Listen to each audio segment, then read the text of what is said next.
Chapter 1619. If you miss your wife, just say so. Yang Chendong chuckled, then waved his hand and said, "Okay, tell the Black Cavalry to pack up. The ship that will take us back to Xichen City should arrive at Laizhou Prefecture soon. We'll ferry home from there." Yang Chendong was going back to Xichen City. He had been out for more than 6 years. This might not be a big deal for a general who had fought in all directions, but for Bugnam of Gojosian, Yang Chendong, who was the leader of a force, it was really commendable to do this. After learning the news, Tian Hu and the others naturally did not say anything. They just met Yang Chendong and promised to maintain the status quo, and then respectfully sent Yang Chendong out of Nanning Prefecture to Laizhou Prefecture. As Yang Chendong boarded the ship and headed for Xichen City, some changes also took place in the palace of Xichen City. In the palace, all the maids were in a hurry as they walked through the halls. The smiles on their faces were gone, and there was only some tension in their faces. If one looked carefully, one could even see some fear in the tension. Because just a few days ago, the 8th Madam's bedchamber was suddenly surrounded by a large number of palace guards, and then it was not long before Junko was ordered to be put under house arrest in the palace. Not only that, all the maids in the palace were taken away, and then there was gossip that those maids were taken to the musical house, and then there would be very miserable sounds coming from there from time to time. The palace of the 8th Madam, which was originally lively and full of vitality, became silent. Except for the 8th Madam, Junko, and Princess Yangxian, no one was spared, and all of them disappeared in the palace. The maids in the palace were a new batch, and it was said that they were sent by the princess, Queen Hu Yen, and they were responsible for monitoring Junko's every move. Since ancient times, the harem and the previous dynasty had a close relationship, which could not be cut off at will. Because in many cases, some things in the harem also represented some kind of signal. The harem could affect the previous dynasty, and the previous dynasty could also affect the harem. The 8th Madam was suddenly put under house arrest. Although the news was not publicly spread, some officials in Xichen City still knew about it. After all, it was so big that it was impossible for people to ignore it. In the original palace of Bugnam of Gojosian, everyone got along very well. The princess, Hu Yen, was educated and polite, and she was not a troublemaker. Although the other madams had different temperaments, most of them were born poor, and they wanted to fight in the palace, they did not have any clever means. More importantly, as the main character, Yang Chendong had not been in the Wangfu all these years. If they really wanted to fight, who would they fight for? Therefore, the harem of the harem in Bugnam of Gojosian Earth was the most peaceful palace. Nothing had happened in all these years, but they never expected that this incident would be so big. They didn't even give a reason to the outside world. The princess consort suddenly took action, and the 8th Madam was put under house arrest. Of course, the so-called not giving a reason was because it was not publicly known, but most of the officials knew what was going on.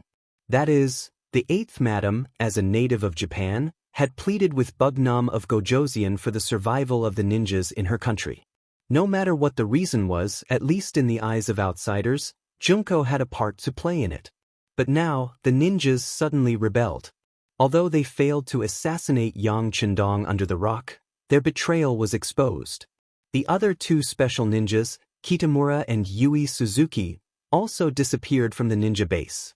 This sudden disappearance of them from the 5-star Army's line of sight was enough to explain everything. They were now synonymous with danger and betrayal. Not to mention, more than a month ago, Bugnam of Gojosian's 4th brother, Yang, was assassinated in Nanjing, the capital of the Southern Ming dynasty. After investigation, the 5 assassins were all ninjas. All of this proved that they were dangerous. As the 8th Madam, Junko, who had pleaded for them, naturally couldn't get away from this matter.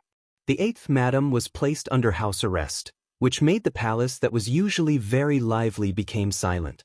In a restaurant outside the Wang mansion, 2 middle-aged men were sitting and drinking. Because of their arrival, the entire floor they were in had been cleared. To be able to possess such authority, it was rare to see such a person in Crimson City. After all, this was the place where Wu Nan King's royal city was located. To put it in an exaggerated manner, The number of officials here was more than half of the entire Yang clan's territory. When there were too many officials, their power was naturally not that strong. But if one knew the identity of these two middle-aged men, then this matter was not strange. Everything was because these two had the surname Yang.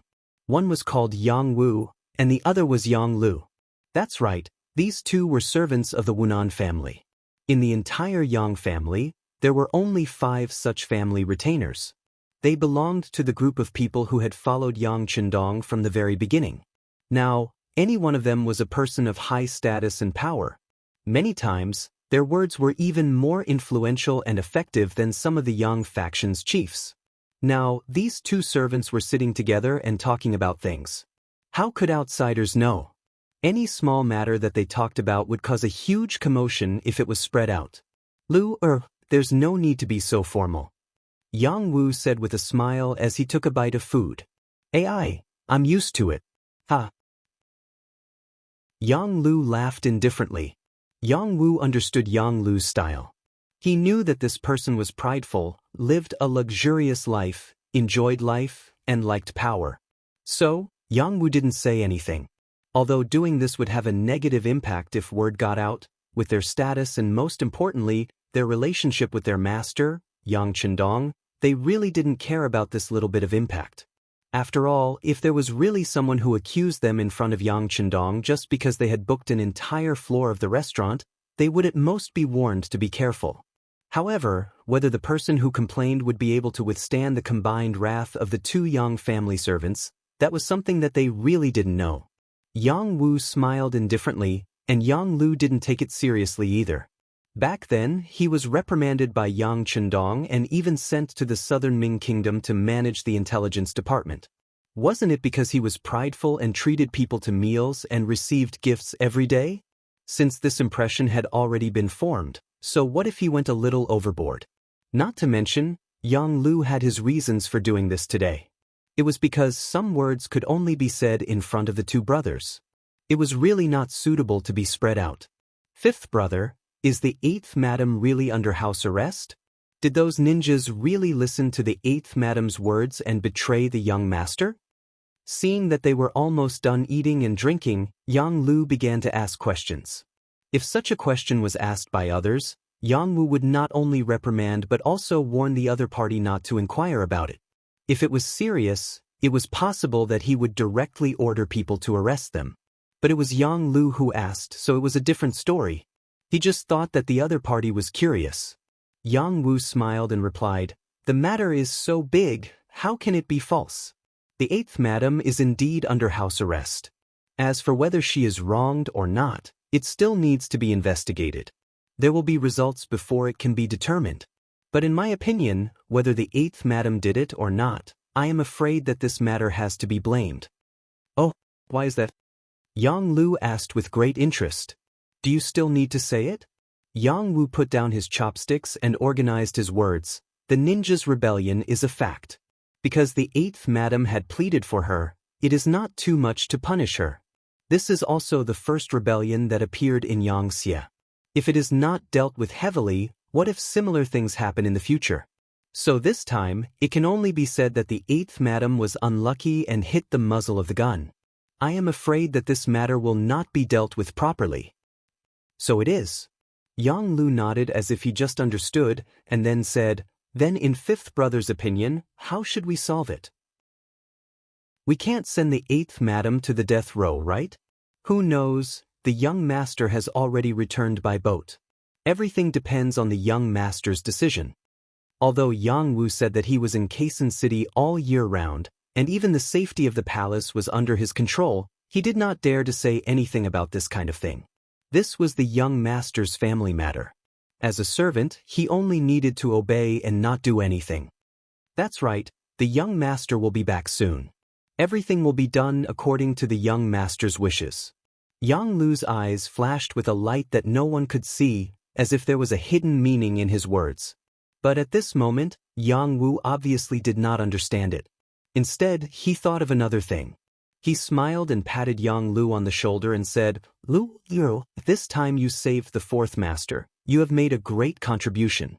This time, The young master will definitely reward you when he comes back. Maybe he will give you a good job. Have you thought of where to go?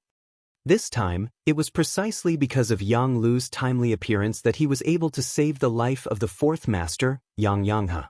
With this, Yang Chendong would definitely give him a good job. This was also the reason why Yang Wu said this. Let's see how the young master arranges it. Even if he sends me back to the southern Ming dynasty, I am a servant, everything will be done according to the master's wishes. Yang Lu replied magnanimously. That's right, as a servant, we should have this kind of awareness. Let me give you a toast. Yang Wu smiled satisfactorily. In his eyes, his sixth brother had changed, he had become more mature. This was a good thing. They were both servants, they had trained together, they had risked their lives together. He sincerely hoped that he could become better. Yang Chendong returned to Kaisan City. He left in 1460 and came back 6 or 7 years later. After almost 7 years, he once again stepped on the new pier of Kaisan City. The accompanying Black Knights and Dragon Guards were also excited. Like Yang Chendong, they were also returning to their homeland after nearly 7 years. They were also humans and had their own feelings. Now that they could finally reunite with their families, everyone had a happy smile on their faces. Chapter 1620. According to the plan, 500 of you will follow the young master back to the palace. The rest of you, go home and take a look. Beta Persei grinned as well. Following the plan that he had discussed with Qiu Vi, Dao Shao, Ba Daojiang, and the others on the ship, he chuckled. This was Qiqian City, Yang Xie's headquarters. The first army of the Cold Front had already returned after completing their mission in Yunnan Prefecture. After all, their training was still very important. Not only was there an elite army like the 1st Cold Front Division here, but there were other Cold Front divisions as well, including 2 Navy Cold Front divisions. With such a powerful force, no one would be able to harm Yang Chendong here. A team of 500 people was already considered a lot. Not to mention, Yang Wu had already brought 3,000 Longwei to the docks to welcome Yang Chendong. Beside Yang Wu stood another leader of the Longwei. He was Peng Yu, who had disappeared for a long time. He was ordered to assist Yang Wu in the security of the palace. At the same time, he was also tasked with the task of training the new Longwei. Peng Yu was also one of the veteran Black Cavalry. He had once protected Yang Chendong with Ba Daojiang and was deeply trusted. The 3,000 Longwei behind him was the result of his training. They were all from clean families and were the cream of the crop among the young people. Individually, they were all experts who could fight against 10 or even dozens of people. After all, the Black Cavalry would also have sacrifices. They would slowly grow old, so replacement was very important. If they were not prepared in advance, the number and quality of the Black Cavalry would be worrying. Since Peng Yu was willing to accept such an important task, it was clear that Yang Chendong trusted him. When he saluted Yang Chendong at the docks, his eyes were cold and filled with the aura of a soldier who was willing to die for his bosom friend. Not bad. Yang Chendong watched as Peng Yu walked up to him and praised him generously. He even patted Peng Yu's shoulder to encourage him. Feeling Yang Chendong's big hand patting him, Peng Yu was very excited. He straightened his body and said, "Everything is what this subordinate should do.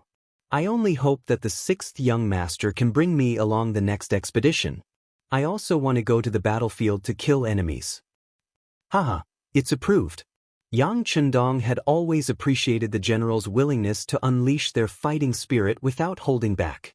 A general with vigor might not necessarily win a battle, but if he didn't even have vigor, it would be very difficult for such a general to win a battle. City Lord Yu Qian also brought a group of civil officials to the pier to welcome the arrival of their king. Compared to the last time he saw Yu Qian, he looked even older this time. Even his head was covered with white hair.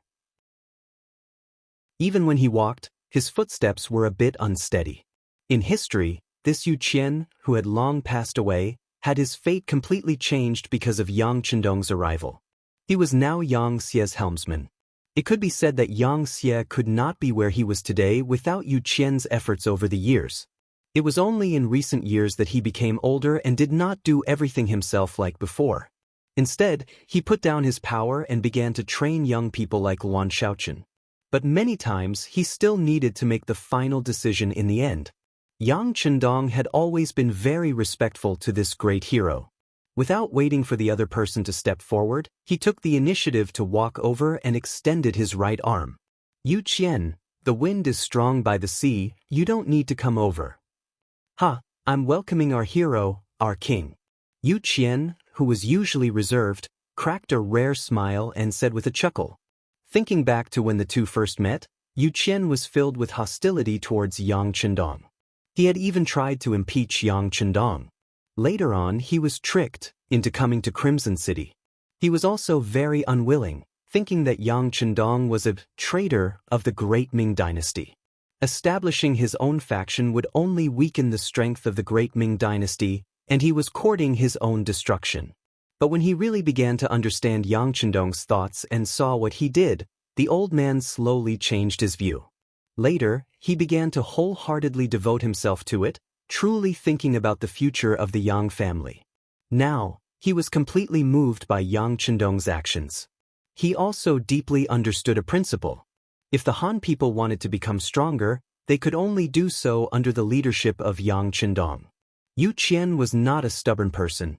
This could be seen from how he commanded the defense of the capital in history. The reason why many people said that he was too straightforward was because he was not greedy as an official. This made many people feel that he was out of place. Just like when he was managing the entire Xianxia, many of his actions proved that he was a flexible person. Some of his ideas and actions also proved that some people could achieve great things as long as they were given enough trust. Yu Qian was indeed a person worthy of being entrusted with great matters. Whether it was his ability or his personal integrity, there was nothing to nitpick about. Thus, when he saw that Yu Qian was old and old, Yang Chendong could not bear to see him like this. He took the initiative to greet the other party and said that there were many things that he would need Yu Qian to handle in the future. Yu Qian happily replied, "Your Majesty, please be at ease. The Han people have not been liberated yet. These old bones of mine can still hold on." After greeting Yu Qian, the second person in line was the young Luan Shaochen. He was in his 30s, but compared to Yu Qian, he was naturally younger. Currently, most of the matters in the city lord's residence were managed by him. In fact, after 2 terms as a provincial governor, he had indeed been tempered. Now, he was handling the entire Yangxia issue quite well. But it was only not bad. Perhaps it was because of his background. Luan Shaochen was not muddle-headed on major matters, but he was always willing to stick to the small matters. In terms of ability and the overall situation, he was naturally far inferior to Yu Qian. This time, Yang Chendong returned to Qixing City to resolve this matter. Without Yu Qian to manage the specific matters, Yang Chendong decided to set up a cabinet. In the future, the major matters of Yangxia would be handled by the cabinet. "You are also not bad, but you need to continue to work hard." Yang Chendong looked at Luan Shaochen with a smile, as if he was praising him, but also as if he was reminding him. As soon as these words were said, Luan Shaochen's face immediately became a little ugly. He knew that his recent actions were somewhat inappropriate, and if he said that he had no selfishness in this matter, he was afraid that he would not believe it. This matter was referring to the matter of the 8th Madame Junko. Because of the ninja rebellion, Junko was put under house arrest by the imperial concubine Hu Yen. This matter was a state matter, and it was also Yang Chendong's family matter. If Yu Qian expressed some opinions on this matter, it was not a big deal. After all, he was not qualified to do so. But the bad thing was that Yu Qian had not expressed his opinion, or he did not intend to express his opinion at all, but Luan Shaochen expressed his opinion, and that was, he questioned the actions of the imperial concubine Hu Yen. As everyone knew, Luan Shaochen's sister was Yang Chendong's 6th Madame Luan Xiaoyu. And the 6th Madame also gave birth to a son for Yang Chendong, named Yang Chong. According to the teachers of several princes, this Yang Chong was very smart. Yang Chendong's son was also very smart, his mother was also favored by the king, and his uncle was the deputy city lord. In fact, he was the future city lord candidate. When all these things were placed on one person, it was impossible not to think too much about it. Just like in the people, there were many people talking about it. The eldest Prince Yangbo was very good, but the youngest Prince Yangchang was also very smart, and also had the opportunity to inherit Yang Chendong's position. No one knew who spread this rumor, but as time passed, it became more and more intense.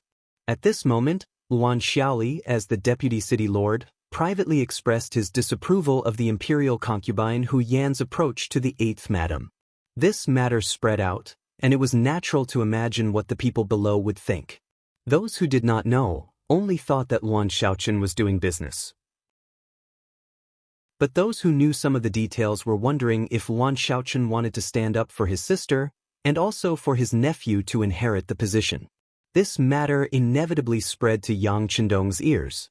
Just when Beta Persei asked if there was a need to clarify that it was Yang Chendong's idea to put the 8th madam under house arrest, he shook his head. He knew that there was no smoke without fire, and this was a good opportunity to test Luan Xiaochen. Yang Chendong was in the prime of his life, and he really did not think too much about the so-called successor. If it wasn't for the fact that this trip to Southern Cloud Manor was somewhat risky, he wouldn't have been able to establish the position of the successor so quickly. Because he had confidence in himself and most of the leaders of Yangxia, Yang Chendong did not make a sound, but just watched silently. He wanted to see who else would speak out on this matter. Sure enough, after Luan Xiaochen spoke out, there were many officials who expressed their dissatisfaction with the imperial concubine Hu Yan in private or on certain occasions. These people were all recorded one by the Long Wei led by Peng Yu, and then investigated one by one. Because he knew that there was a traitor, Yang Chendong did not use any outsiders for this matter, and only arranged for Long Wei to do it. Under such caution, there was really no news, but it also let more people jump out unknowingly. Yang Chendong's sentence just now that she still needed to work hard was an indirect reminder to Luan Xiaochen that there were some things that she still did not do enough. Of course, if the Dragon Guards hadn't investigated and found out that Luan Xiaochen didn't want to stand up for his sister or his nephew, Yang Chang, and was just expressing his opinion from the bottom of his heart, and those who followed him were mostly speaking with a matter-of-fact attitude. If they didn't have any connections, this time it wouldn't be a warning, but a direct arrest. Where there were people, there was Jianghu. There were conflicts in Jianghu. Yang Chendong had long known that this was unavoidable, especially when Yangxia's plate was so big and there were so many officials, and the benefits were so great that countless people would be jealous. For their own selfish interests, it was inevitable that they would do something excessive. Chapter 1621. But as long as these people did not cross the red line, although Yang Chendong would punish them, he would not kill them. After all, he had to give people a chance to correct their mistakes, right? But if they really stepped on the red line, for example, they wanted to rely on their own strength to connect more people and shake the position of the heir, then Yang Chendong would never let them off easily. Even if this person had great merits, it could not make up for such a mistake. Luan Xiaochen did not cross the red line, Yang Chendong just reminded him. But even so, it made Luan Xiaochen's face change greatly, and his heart woke up. In fact, after saying these words that day, he regretted it a little. Afterwards, he was reprimanded by his sister, Luan Xiaoyu. This was the first time his sister was angry with him in all these years. At that time, Luan Xiaochen did not think that he had done anything wrong. After hearing his sister's analysis, he knew that his behavior could easily lead to misunderstandings. Especially when some of the officials who had a good relationship with him also expressed their opinions afterwards, he knew that his influence was great and the consequences of his words and actions. Fortunately, Luan Xiaoyu was really a smart woman. In her words, she was already very satisfied that the Luan family could go from a poor family that could not even solve the problem of food and clothing to today. Big Brother, Luan Xiaoyu's private name for Yang Chendong, had already given too much to the Luan family. But Big Brother could give, but the Luan family could not accept. Otherwise, they would not know what was good for them. If they did not do well, they would lose everything they had now. Luan Xiaoyu also said that Hu Yan had already done very well as the legal wife and had never had the intention to bully her sisters. Moreover, Hu Yan was Big Brother's first woman and also the woman he valued the most. No matter what she did, whether it was right or wrong, only Big Brother could say it. No one else had such authority. It could be said that Luan Xiaoyu's love for Yang Chendong was absolutely from the bones. It was because of this that she was willing to use her life to defend Yang Chendong's dignity. If someone wanted to offend, even if it was her own brother, she would not be rude. Brother, now that I have Yang, I am already very satisfied. It is the best thing that Yang can grow up happily and healthily. Let's not casually add more burdens to him, okay? That may not be what he wants. In the face of his lovely sister's request, what else could Luan Xiaochen say? Not to mention that he didn't have such a strong desire to support his nephew. After all, their Luan family had just risen and lived a good life for a few days. Even if he did, he could dispel it after listening to Yi Qingyu's words.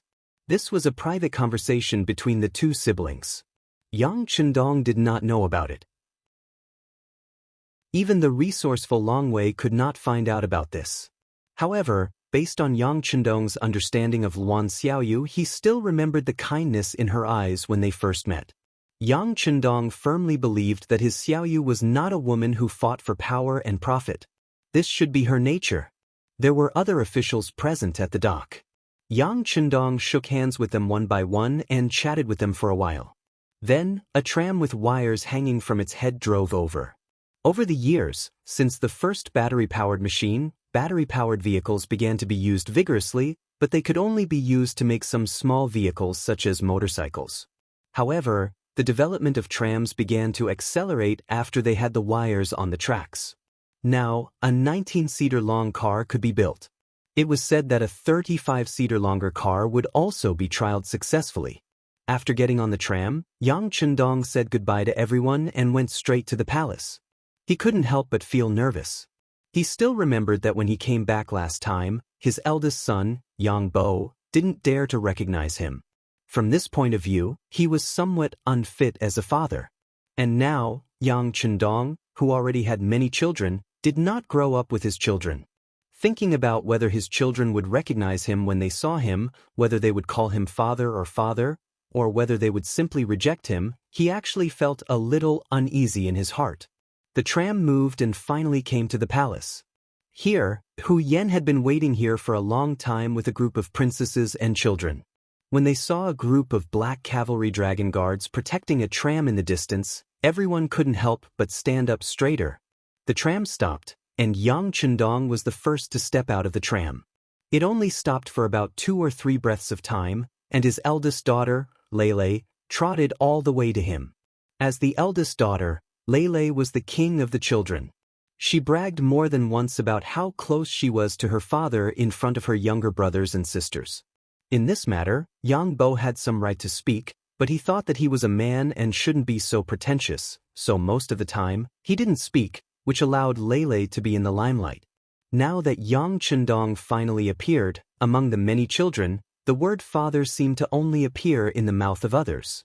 Although their mother had taught them many times, the moment they really saw Yang Chendong, they were still a little scared and at a loss. Only Lei rushed over recklessly. Lei, who was already 14 years old, had already grown into a big girl.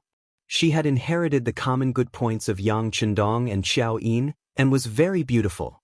When she rushed into Yang Chendong's arms, Bugnam of Gojoseon, who had faced 30,000 cavalrymen alone on the battlefield without batting an eyelid, was moved. He quickly opened his arms and hugged Lei. Then, he quickly spun a few rounds, causing Lei in his arms to laugh non-stop. Father, Lei missed you. Lying in Yang Chendong's arms, Lei didn't forget to act coquettishly. Father also missed Lei. Yang Chendong said from the bottom of his heart. Then father, is Lei pretty? Looking at Lei's expectant eyes that flickered as if they could speak, Yang Chendong laughed loudly and played along. Of course Lei is pretty. Lei is the prettiest girl in the world. Hee, father said so. Lei is the prettiest girl in the world. Lei laughed happily. Then, she didn't forget to turn around to look at her younger brothers and sisters, especially her younger sisters, who seemed to be showing off something. Perhaps it was because of her bloodline, or perhaps it was because of a child's desire to compare, but Lei's performance really stimulated the other young princesses. For example, the second princess, Yang Nuo, 4th Madame Dong Xiangxiang's daughter, the 3rd Princess, Yang Ting, 5th Madame Tuo Ya's daughter, and the 5th Princess, Wang Lin, 5th Madame Hu Yan's daughter, who was also 6 years old, immediately left their mother's arms and ran towards Yang Chendong. They seemed to want to prove themselves, to prove that they were the prettiest and cutest girls in the world. Seeing his 3 daughters running towards him, Yang Chendong quickly stopped spinning and put Lei down. But then Lei's voice rang in his ears. "Father, I'm amazing, right? Look at how my younger sisters want to get close to you so quickly. Lei is so smart." Yang Chendong laughed and sighed in his heart. A 14-year-old girl already knew how to manipulate people's hearts. He had to admit that children born in the royal family matured faster than children born in ordinary families. Yang Chendong's arms were long enough, his arms were big enough, and he had enough strength. With his 3 daughters in his arms, he didn't feel pressured at all. On the contrary, the 3 girls were at ease in his arms. The mischievous Yang Chendong even dared to stretch out her small hand to grab Yang Chendong's beard. When she realized that this father she met for the first time not only wasn't angry, but also intentionally made a funny face, she giggled and then wanted to repeat her actions. If not for Hu Yan's quick reflexes, Yang Chendong's beard would have been pulled out in a short while. The madams took over their respective daughters. Next, it was time for the boys to greet each other. The first to bear the brunt was the eldest son, Yang Bo. He, who was already 11 years old, appeared to be very calm. Although he also wanted to be close to his father like sister Lei, he knew that he was a boy, and also the eldest son. It was not appropriate to do so. So when he saw Yang Chendong in front of him, he suppressed his excitement and stood there quietly. He bowed and said, "Child Yang Bo greets father." Yang Chendong was very satisfied with Yang Bo's calmness. Although he wanted his children to play more when they were young, since they were his children, they had to bear too much pressure. It was better for them to be mature and stable earlier. "Enbo, you've grown taller and stronger. Very good. Father is very pleased." With this praise, Yang Bo's small eyes began to redden. Ever since he knew what it meant to be the successor, how powerful Xianxia was, and how this position, this great responsibility, and this heavy burden fell on his shoulders, he became more hardworking than before. He woke up early and worked late every day to learn literature and martial arts. Now that he had finally received his father's approval, compared to this, all his previous efforts were worth it. Although Yang Bo was only 11 years old, he had experienced more hardships than other children his age. When he was 3 years old, he entered the preschool of the Yang Family Academy to learn how to read and do math. When he was 5 years old, he entered primary school and began a deeper level of cultural studies. When he was 8 years old, he joined the children's regiment and began basic physical training. This year, when he was 11 years old, he entered secondary school to learn more cultural knowledge. Next year, he was preparing to enter the youth regiment from the children's regiment, so he began to experience real training to deal with local security. This was what he had to face and pay as a prince. In ancient times, it was more difficult to be a prince. Some even had to train their ability to be independent when they were 3 or 4 years old. They had to stay away from their parents and live outside. Every day, they had to wake up at 5 o'clock in the morning to study. Even so, they might not be able to stand out from the other princes. This was because in the end, it still depended on talent, how much the emperor liked you, and how much luck you had. Otherwise, it would be very difficult to ascend to the throne.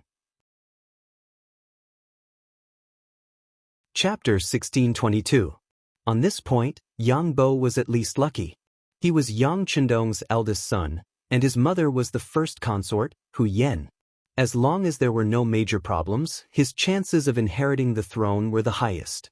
Of course, all of this was based on his talent, and he had worked hard.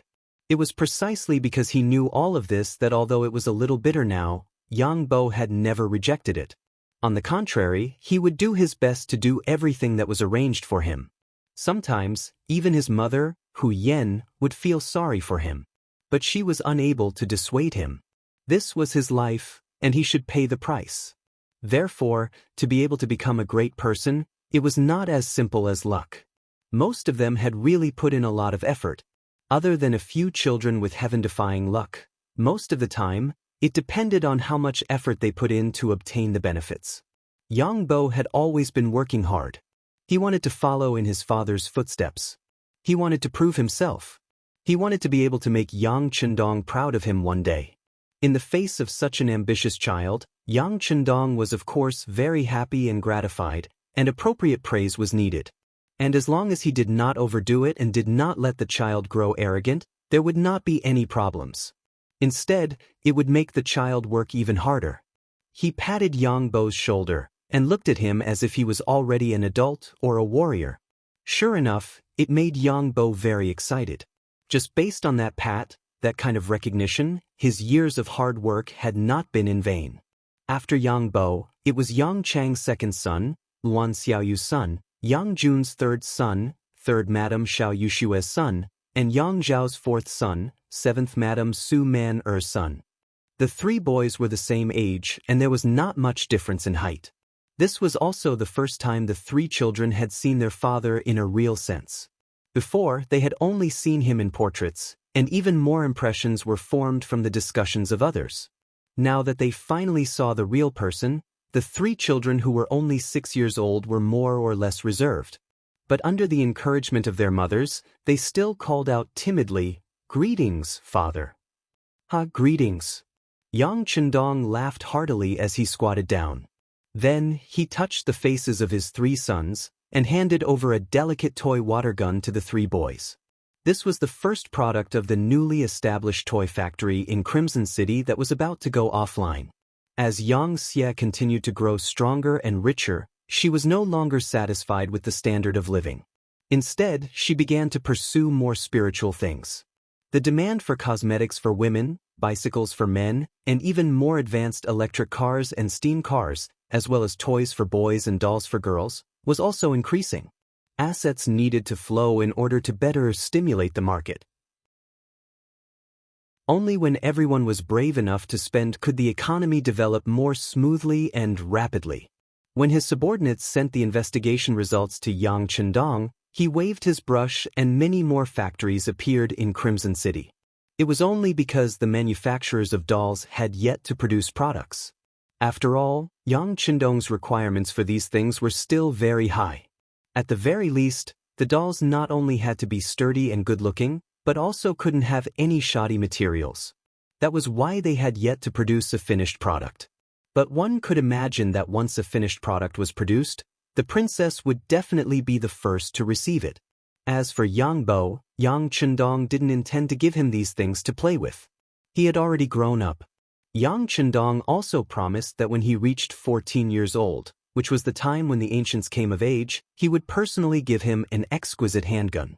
For this reason, Yang Bo was also looking forward to that day. After receiving the water gun, Yang Chang and the others were all excited. If it wasn't for the presence of their father and mother, they would have already gone to play with it.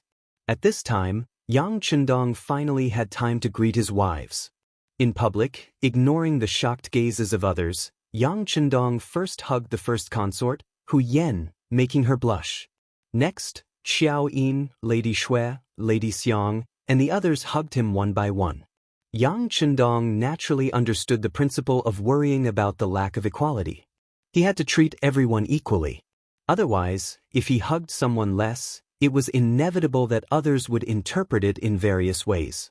Who knew how big of a wave it would cause? At this moment, with Yang Chendong's status, his every move would often attract all kinds of guesses. He really had to be careful. Yang Chendong finally stepped into the palace and participated in the welcoming banquet prepared for him by the first Madam, Hu Yen. For a moment, the palace became lively again, as if the incident with the 8th Madam didn't happen. Yang Chendong's return caused the entire palace to become festive and lively. However, in one of the chambers in the palace, a woman was sitting on the edge of the bed with a cute girl in her arms. The woman's figure was very good, and her skin was very white. If you looked closer, you would see that she had a beautiful face. The only flaw was that her eyes were a little red and swollen. If you looked carefully, you could see 2 streaks of tears slowly flowing down from the corners of her eyes. She was the 8th Madam Junko. Although she was a princess of the Japanese Empire, There had always been a tradition in the Japanese empire that the husband was the leader, and the husband was the sky. It was said that once a woman got married, she had to put her husband first and foremost. Junko was no exception to this. Since she married Yang Chendong, she really regarded him as the sky. Especially after Yang Chendong helped her avenge her father, mother, and brother, her heart was only left with Yang Chendong. It wasn't until after she gave birth to little Yang Chendong in her arms that she found a new comfort in life when Yang Chendong wasn't around. She usually accompanied little Yang Chendong as she grew up, and then taught her what she had learned in the Japanese Empire. The rest of the time, she waited for news of her king, Yang Chendong, and looked forward to his return. Such a woman didn't care about anything in the world, let alone the Japanese ninjas. She didn't even know where they went. But now, the ninja first assassinated Yang Chendong, and then assassinated Master Yang Si, and almost succeeded. After the incident, Junko, who had spoken for the ninja, was implicated and put under house arrest in the palace. All the personal maids were sent away, and at this moment, there were only some new maids and her precious daughter, little Yang Xian, who she didn't know. Even so, Junko never gave up. At this point, it had to be said that this was related to Junko's education since childhood. She was full of tenacity and believed in her innocence. She was waiting for the return of Yang Chendong. She believed that on that day, her identity would be revealed. And today, Yang Chendong returned. Junko also deliberately dressed up, because according to the rules, she could welcome her king at the gate of the palace. No matter what, she was still the 8th wife of Bugnam of Gojoseon, and this identity hasn't been erased. When she finished preparing everything and dressed her daughter, little Yang Xian, beautifully, she suddenly received word from Hu Yen that there was no need for her to attend the welcoming ceremony, and that it would be better for her to reflect on her mistakes in her chambers. At this moment, Junko couldn't stop her tears from flowing. But she didn't resist, because she knew that Hu Yen, as the legal wife, had the power in the entire palace. This sister of hers didn't express her opinion on ordinary matters, but once she did, no one could doubt her authority. With a face full of disappointment, Junko returned to the palace. Then, Junko found that the way the maids looked at her changed, from disrespectful to somewhat disdainful, especially the head maid sent by the higher-ups, Cui Xiu, who directly showed a look of disdain in her eyes. Every princess has a personal maid, such maids generally follow them for the longest time, and they are also the ones who know their hearts the best. Usually, they also serve as mentors. For example, the head maid of Junko was Miko, the former spy of the CIA, who later broke into the palace of the Japanese Empire and saved Junko. Because they had gone through life and death together, Miko knew Junko very well, and some things were properly arranged, which made her very satisfied. But since the accident, Miko was also taken away, and no one knew where she went. In exchange, Cui Xiu, the female head maid who looked good, but there was always a flash of fierceness in her eyes, which made people dislike her. It was said that she was recommended by Brother Yang. It was said that Cui Xiu used to be a spy of the CIA, but because of an injury, it was not so convenient for her to move around, so she asked for a job in the palace. Now, she didn't know what kind of luck she had, but she was valued by Brother Yang and became the head maid of her own palace. Perhaps it was because everyone knew that she was recommended by Brother Yang, so everyone in the palace was very respectful, so Cui Xiu felt a little bit like a servant bullying the master, and now she was giving Junko a bad attitude. If it were the side concubine of Class 1, she would have already made a scene, or at least let more people know what happened to her. But Junko didn't. Instead, she still did what she should do, as if nothing had happened. The only thing was that she was not as willing to speak as before. All this was because Junko believed in Yang Chendong, believed in her king, and believed that her wise king would investigate everything clearly and give her justice. Because of this, no matter what kind of attitude Cui Xiu had towards her, she didn't say a word. She just sat by the bed holding little Yang Xian, motionless. The sky gradually darkened, and the banquet in the palace was also coming to an end. Yang Chendong seemed to have drunk a little too much because he was happy. With the help of concubine Hu Yen, he went to concubine's palace. The banquet naturally ended, and the other side concubines also returned to their respective places with their maids. The palace became quiet again. Chapter 1623. It had been proven that Yang Chendong didn't send anyone to summon Junko. It was as if the eighth wife didn't exist. This made the maids, who originally had hope, become disappointed. Many of them began to look at Junko with a trace of contempt like Cui Xiu. People were like this. When you were in power, even a fart would be fragrant. On the contrary, when you lost power, no matter how well you did, you wouldn't hear a word of encouragement or praise. This was especially true in the harem. A concubine who lost power often lived worse than an ordinary maid. This was the reality. When the sky was completely dark, Cui Xiu left with a complacent look. It was said that fifth brother Yang was looking for her. Looking at her swaying and leaving with a complacent look after carefully dressing up, many maids couldn't help but curse her in their hearts, but on the surface, they still respectfully watched her leave. When the foreman was gone, the maids' hearts were scattered. In addition, a few kind-hearted maids came to greet Junko and asked if she needed them to help make the bed. After being refused, the huge palace quickly quieted down. In the night, a breeze blew from time to time, blowing the red candles and shaking them constantly. In the shadow of the red candles, Junko sat there holding little Yang Xian who had fallen asleep.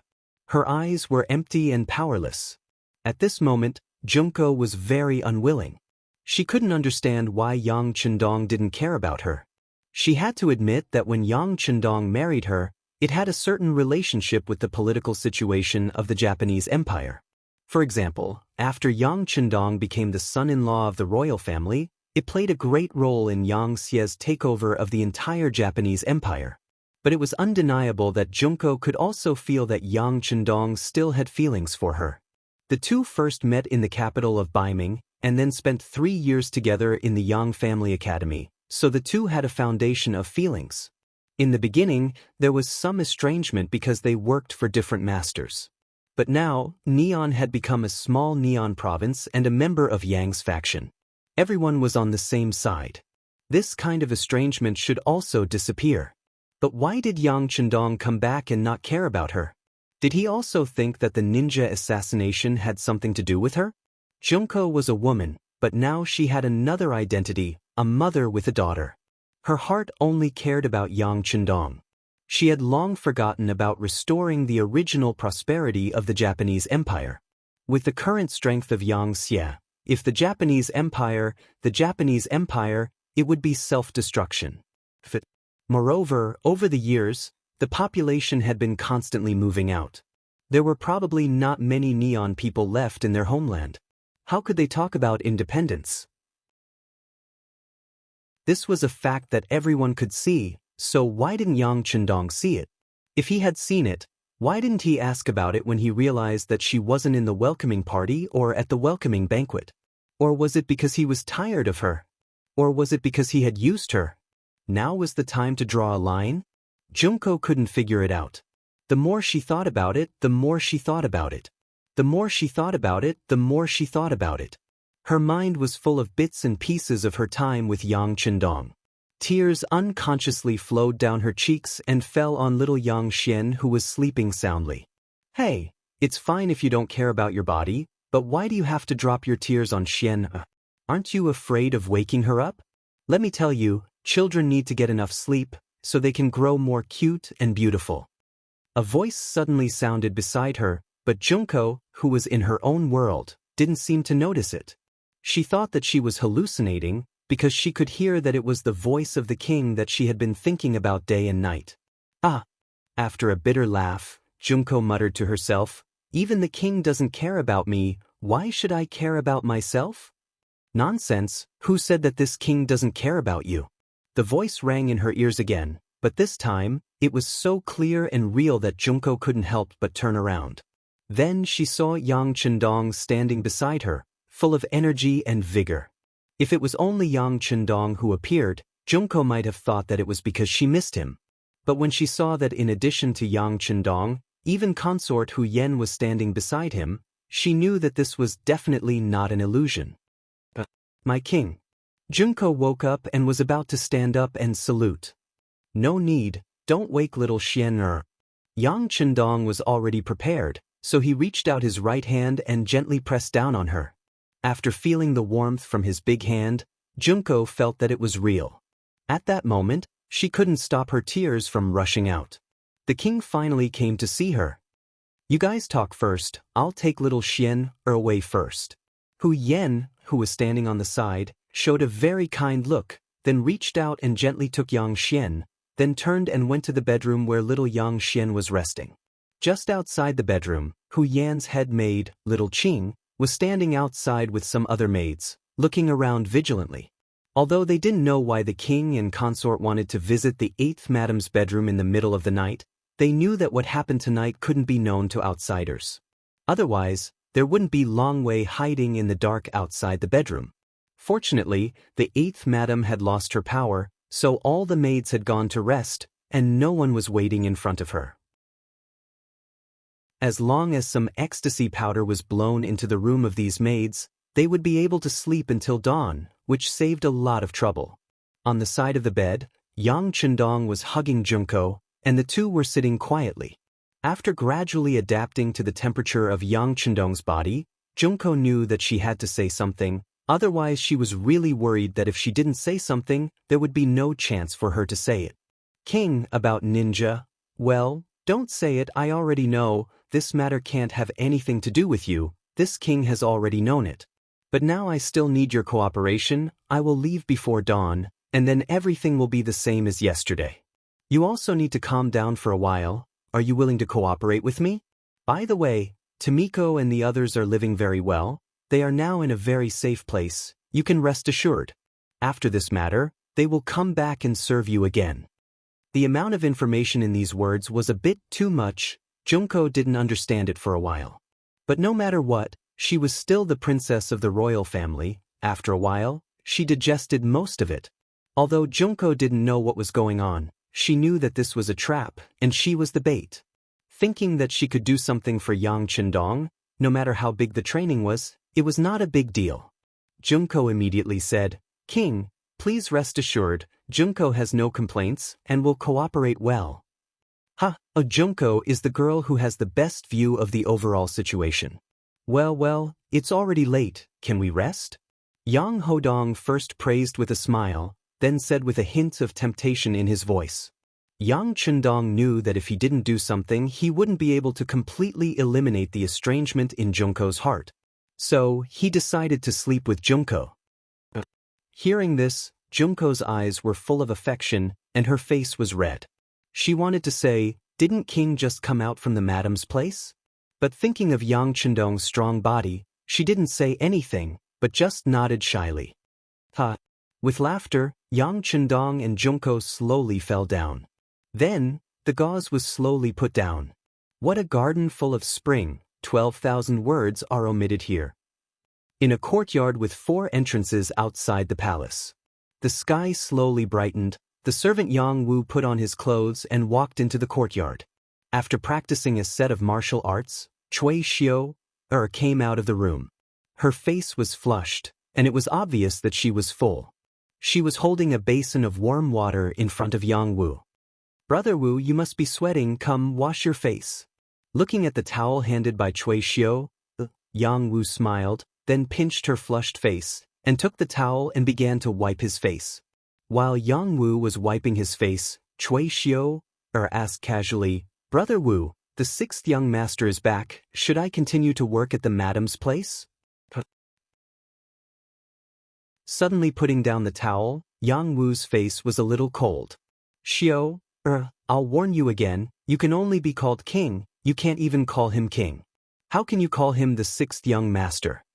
In the entire Xianxia, except for a few servants who can call Yang Chendong young master, those who are closer to him can call him the 6th young master, and those who are farther away can call him king, but most people have to call him king. This is the rule, no one can question or break the rule. Yang Wu's face changed, and Cui Xiu was also shocked. Then she whispered, yes, Xiu overstepped. Seeing that Cui Xiu's attitude was good, Yang Wu decided to let her go. Then he said, The young master is back, but he didn't go to see the 8th madam, so you should do what you should do. But remember, master and servant, no matter whether the 8th madam is guilty or not, only the young master can make the decision. As servants, we can't do anything that goes against the master, otherwise the consequences will be very serious, understand? Yes, Xiao understands. Cui Xiao quickly agreed. Well, it's getting late, you should go back to the palace. Although our relationship is here, and others won't say anything publicly, we still have to be self-disciplined. Chapter 1624. Yes, I'll go back to the palace now. Cui Xiao quickly bowed and then stepped out of the small courtyard. After leaving the small courtyard, she suddenly looked back and said in her heart, "When you were sleeping with me, you were so anxious. Now that you're done, you want me to go back and serve others. If Yangwu, you're just like this. Just wait until my master is promoted. At that time, I will definitely trample you under my feet and see your face." With a trace of anger, Cui Xiao returned to the palace and went to the 8th madam's bedroom. Along the way, the maids who saw her hurriedly saluted, which made her involuntarily raise her head. No matter what, she was half the master here, which gave her a sense of superiority. Until she walked into the bedroom, she saw Junko sitting in front of the mirror and dressing up. In particular, she noticed that Junko's mental state was very good, and she seemed to have a smile on her face. This made Cui Xiao even more puzzled. She could only snort and turn around to find a room to catch up on her sleep. Here, Cui Xiao was half the master. No one could control what she wanted to do. What Cui Xiao didn't know was that as soon as she left, Yang Lu came to Yang Wu's small courtyard. As Yang Chendong's servants, after the young master returned, they had to go together to greet him and wait for orders. There were only 5 of them in the Yang family. Even if Tiger's Mane was included, there were only 6 people. It was because they were talented that they showed their noble status. But this kind of nobility was only in front of others. In front of Yang Chendong, they were still servants. "You're here, then let's go." Yang Wu saw Yang Lu appear and smiled. "Let's go, 5th brother." Yang Lu also smiled. But what he didn't notice was the forced and painful smile in Yang Wu's eyes. As the guard of Crimson City, Yang Wu naturally had his strengths to be chosen here. Although no one said anything, he had a bad feeling about this. Yang Chendong woke up early in the morning and had breakfast in Hu Yan's princess consort's palace. He even held little Yang Lin and fed her a few mouthfuls of food before leaving with a satisfied laugh. When he saw that Beta Persei, Yang Wu and Yang Lu were already standing in the courtyard waiting for him, he waved his hand. "Let's go to the City Lord's mansion." The so-called City Lord's mansion had already become a 9-story building. However, the real office space was only on the bottom 8 floors. The 9th floor was reserved for Yang Chendong. This was what the ancients called the 9 and 5 Supremes. Not everyone could use the 9th floor. Outside the City Lord's mansion, Yu Qian, who had already received the news, was waiting here with Luan Shaochen and the others. Each of them had a look of anticipation on their faces. Because according to the past habit, every time the 6th young master appeared here, he would give very important pointers. Often, after these pointers became reality, the strength of the entire Yang Xie would unknowingly rise to a new level. Everyone was waiting for Yang Chendong to appear and for his new instructions. This time, Yang Chendong did indeed have new instructions, and that was to establish a cabinet. Yang Xie was getting stronger and stronger, his territory was getting bigger and bigger, and there were more and more things to do. It was already insufficient to rely on the City Lord's mansion to solve all the problems, so the cabinet came into being. They would help share some of the important things and make important decisions. Unlike the cabinet system of the Great Ming Dynasty, Yang Xie's cabinet had a total of 9 people. Usually, everyone was in charge of something. Once there was a problem that could not be solved, the 9 people would vote according to the principle of the minority obeying the majority to make the final decision. If there was an abstention vote, and the result was an equal vote, then Yang Chendong would make the decision. Most of the time, Yang Chendong would not interfere too much with the cabinet's affairs. In order to avoid a situation where the cabinet had too much control, the management of the military was not within the scope of internal discussion. The military was independent, and even the logistics were the same. This was the only way to ensure that even if the cabinet was controlled by someone else in the future, the military would still be in the hands of the royal family. This would ensure that the royal family could turn the situation around, and it would be as easy as flipping a hand. Yang Chendong sat in the large conference room of the city lord's mansion. When he announced this decision face to face, the officials below were silent. Many of them showed excitement in their eyes. In fact, this was understandable. When Yang Chendong was not there, the final decision of Xianxia's affairs was in the hands of the city lord's mansion, which was equivalent to being in the hands of the city lord. Yu Qian was worthy of being the boss. However, because this person was wholeheartedly impartial and never showed favoritism, there were many things that people wanted to intervene in, but they could not have the right to speak. Now, the cabinet system was implemented, which was equivalent to decentralizing the power in Yu Qian's hands. So, they had more opportunities to intervene in government affairs. Of course, everyone was happy. Now, these people were thinking about who would be the first batch of people to enter the cabinet. Naturally, the low-ranking people did not think much about it, but they hoped that the officials they were familiar with could enter the cabinet. This was equivalent to having a strong backer. Among the people present, the one who was most disappointed was Luan Shaochen. As the first deputy city lord, he was going to take over from city lord Yu Qian, but now that the cabinet system was introduced, his power would be greatly dispersed. For a moment, Luan Shaochen couldn't help but think of his private statement on the matter of the 8th madam. Was it because of this that it provoked the dissatisfaction of the 6th young master, so the cabinet system was introduced? This was Luan Shaochen's thinking too much. Yang Chendong had thought about the cabinet system for a long time. He was using the political system of later generations as a reference. And now, he thought that the time was ripe to establish a cabinet. As for the previous system of the city lord's mansion, it was because Yu Qian was the city lord. Yang Chendong was very assured of this person's ability and integrity. But now it was different. Yu Qian was old and could not do everything by himself. Luan Xiaoli was too young and could be easily used by people with ulterior motives. Now was the time to introduce the cabinet system. Not only that, the appearance of the cabinet system was also a great advantage for the next conquest of the North and South Ming dynasty. It was because of this that today's meeting was held. Not to mention that Luan Shaochen was a little disappointed, Yu Qian, on the other hand, was indifferent. Yu Qian was a person with a high evaluation in history. There was a natural reason for that. This was a person who truly cared about the people. In his opinion, as long as the people lived a prosperous life, it was the top priority. As for whether he would offend anyone in the process, it was not a problem that he needed to consider.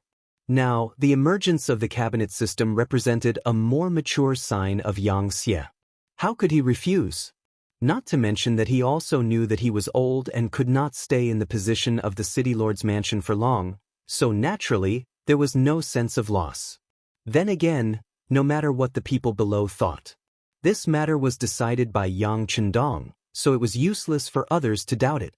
This was not a democratic era, but a period of imperial power. As the king and founder of the Yang faction, as long as Yang Chendong decided on something, the others would have to obey his orders. Well, next I will announce the first batch of people to join the cabinet. Seeing that the discussion below gradually became quiet, Yang Chendong reached out and took a piece of paper with a list of names recorded on it. In an instant, the meeting became quiet. At this moment, it was most appropriate to describe it as a pin-drop silence. In the quiet big conference room, only Yang Chendong's unusually calm voice sounded. Cabinet Leader Yu Qian. The first name was read out, but it did not cause any waves because everyone thought that this was a normal thing. Next, Yang Chendong paused and continued to read, Luan Shaochen. Luan Shaochen, who was sitting there and still a little nervous, couldn't help but breathe a sigh of relief after hearing his name. He was really a little nervous because he was worried that his previous actions had caused the dissatisfaction of the 6th young master. If so, even if he was not a cabinet member, it was normal. If that was the case, It meant that he was completely removed from the ranks of the high-level cadres. The appearance of Luan Xiaoqian's name did not cause any surprise. After all, everyone could see it. Bugnam of Gojoseon has been deliberately training his brother-in-law. In addition, he was the first deputy city lord, the first person after Yu Qian. It was normal for him to appear on the list. After Luan Xiaoqian, Yang Chendong opened his mouth and read out the third name. Xinyu. As soon as this name came out, it was no longer quiet. There were more or less whispers and discussions. Xinyu, chief of the supervision department.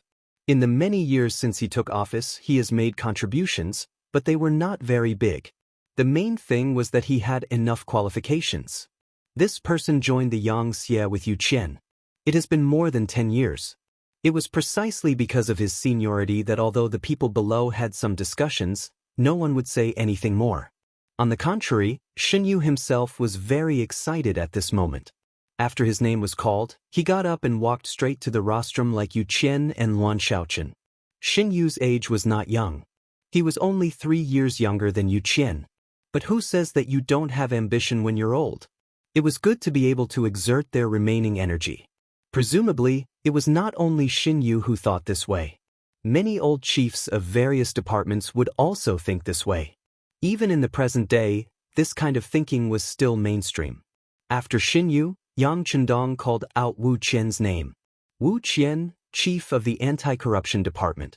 His name and his name could be said to complement each other. Wu Qian really had no money. Moreover, this person was impartial, as if Bao Gong had been reborn. For the sake of his work, he even sent his wife and assistant to prison. Such a person was like an insurmountable mountain to those officials who had ulterior motives. His addition to the cabinet also made many people's hearts ache. With this point, they had to put away any ulterior motives they had before. Chapter 1625. Wu Qian, whose name was called, didn't have any excitement. He stood up indifferently. As far as he was concerned, whether he joined the cabinet or not, he would still continue to work. It was just that joining the cabinet meant that Yang Chendong trusted him more, which made him a little excited. Just like Yu Qian, the longer he followed Yang Chendong, the more he saw Yang Xie's rapid changes, and the more he was influenced by Yang Chendong's personality. To be recognized by someone he admired was a happy thing no matter how he looked at it. After Wu Qian, Yang Chendong called the fifth name, Longtime. This time, the discussion below was even louder, and it couldn't be hidden. Longtime was just the chief of public security. To put it bluntly, he was just a person who maintained social security. How could he join the cabinet? In terms of qualifications, he was very shallow. Even when he was qualified to be the chief of public security, many people were skeptical. But now, he actually became the first batch of members to join the cabinet. This greatly exceeded everyone's expectations. But then everyone remembered that Long Tianan's wife was Bugnam of Gojoseon's seventh sister, and he had nepotism. For a time, everyone was relieved. Some people even thought that if Long Tainan could enter the cabinet with his qualifications, did that mean that they also had a chance? For a time, many chiefs of other departments, even the chiefs of important departments, had a look of expectation on their faces. They hoped that the next person to be called would be them. Long Tainan stood up. At this moment, he also had a look of disbelief. It wasn't until he saw Yang Chendong gently nod to him that he knew that everything was true. He immediately took out the style of a soldier and strode straight to the rostrum. In the end, even under the influence of Yang Chendong, Yang Xie had nothing to do with the Great Ming in many aspects. But Yang Xie's development time was still too short, and it was inevitable that he would be influenced by Confucianism. In that era where culture was emphasized, it was really something that many people didn't even dare to imagine that a martial artist like Long Tainan would enter the cabinet. If it wasn't for Yang Chendong's words, even if it was announced by City Lord Yu Qian, his subordinates would have objected loudly. It could be said that it was Yang Chendong who had used his influence to decide this matter. After all, without Yang Chendong, there wouldn't be Yang Xie today. Without the 5-star army, there wouldn't be such a beautiful life. After reading 5 names in a row, Yang Chendong put down the paper in his hand. Then he glanced at the participants. For a moment, those who were under his gaze couldn't help but straighten their bodies. It was as if they were saying, "Pay attention to me, pay attention to me, I'm also very capable." But unfortunately, after looking around, Yang Chendong said, "For the time being, there are only 5 people in the cabinet. As for the other 4, I still need to consider it. But as long as you have the ability, you will have such an opportunity. Not only that, even if the officials of the Great Ming Dynasty are interested, they will also have such an opportunity." What? This sentence was like throwing a large stone into a calm pool, instantly causing everyone to exclaim in surprise. The officials of the Great Ming Dynasty can also enter the cabinet? Doesn't this mean that the competition is too strong? Yang Chendong saw this reaction, and he was happy. This was the result he wanted. He believed that it wouldn't take long for this matter to spread to the imperial court of the Great Ming Dynasty, and it would definitely cause a lot of waves. This was the reason why he built the cabinet at this time. It was to dig a big hole for the Great Ming Dynasty. As long as there were empty seats, he wouldn't have to worry about no one jumping into it. Quiet down. Seeing that everyone was discussing for a while, Yang Chendong reached out and pressed down. Suddenly, there was silence. It's still the same sentence. As long as everyone has the ability, you don't have to worry about not being discovered. Everyone will have a chance to enter the cabinet because the members of the cabinet will change every 3 to 5 years if there are no major accidents. There will be newcomers and there will also be people who leave. 3 to 5 years. This was what Yang Chendong decided after thinking for a long time. If it wasn't fixed, it would only show how terrifying the authority of the king was. This way, he wouldn't have to worry about the people below fighting for power or playing tricks with him. In fact, if one looked carefully at the 5 people who were chosen, there were a lot of things to pay attention to. Needless to say, if Yu Qian didn't enter the cabinet, the others wouldn't have the qualifications to enter the cabinet. Letting him become the head of the cabinet was also a kind of affirmation of his previous work. When he was old, he would naturally retire. At that time, it would be the time for his son to take over the position. The son would inherit the father's business and have 2 cabinet elders. This was enough glory. There were also Xin Yu and Wu Qian. One was the chief of the Ministry of Supervision and the other was the chief of the Ministry of Anti-Corruption. This was enough to show the importance that Yang Chendong attached to the supervision of officials. Presumably, if these 2 people joined the cabinet, who would dare to interfere, they would definitely be severely punished. Moreover, because Yu Qian and Xin Yu were officials from the Great Ming Dynasty, not only were they used for more than 10 years, but they also entered the cabinet. With this, it was equivalent to giving the other officials of the Great Ming Dynasty a lesson. Once the 5-star army arrived at the city gates, they would know what to do. As for the last 2, Luan Shaochen and Longtime, one was his uncle, and the other was his brother-in-law. They were equivalent to family. When they were there, when the cabinet made decisions, it would definitely be based on Yang Chendong's will. At least, it would not be out of control. In particular, when Longtime entered the cabinet, it also proved that Yang Xia's focus was beginning to lean towards the side of local law and order. With the continuous creation of new areas, how to manage them became the most important thing. The above were Yang Chendong's considerations. All aspects could be considered to have been taken care of. After the meeting, except for the 5 members of the cabinet, everyone else left. After there were no outsiders, Yang Chendong first congratulated the 5 people one by one. Then, he said, 5 cabinet elders, now that Yang Xia is growing stronger, the pressure and responsibility on you is also increasing. Not only do you have to take care of the things in your hands, but you also need to look further. For example, the South Ming Baiming, and the West where the Navy is fighting. Since you are now cabinet elders, the power in your hands is many times greater than before. Every time you make a decision, you have to be very careful. You have to consider all kinds of problems and things. Not to say that you can't make any mistakes, but you have to strive for perfection. Yes. Including Yu Qian, the 5 of them all respectfully replied, yes. Good, since everyone is now cabinet elders, then I still have to give you more responsibilities on top of your original work. For the public, now that the conquest of the Great Ming has begun, it would be best if we can peacefully accept it. For the public, the Great Ming is also a place where people know each other. This matter will require you and Shengong to worry about. If there are old friends who contact you, use them if you can. If you can't, you can also appease them. Not long after, perhaps the South Ming will send a delegation to Qiqian City to study. At that time, I will have to trouble the two cabinet elders. Yu Qian and Xin Yu went to receive the officials of the Great Ming. This was the most appropriate thing to do. With them as an example, the officials of the Great Ming would know what to choose in their hearts. Yes, my king.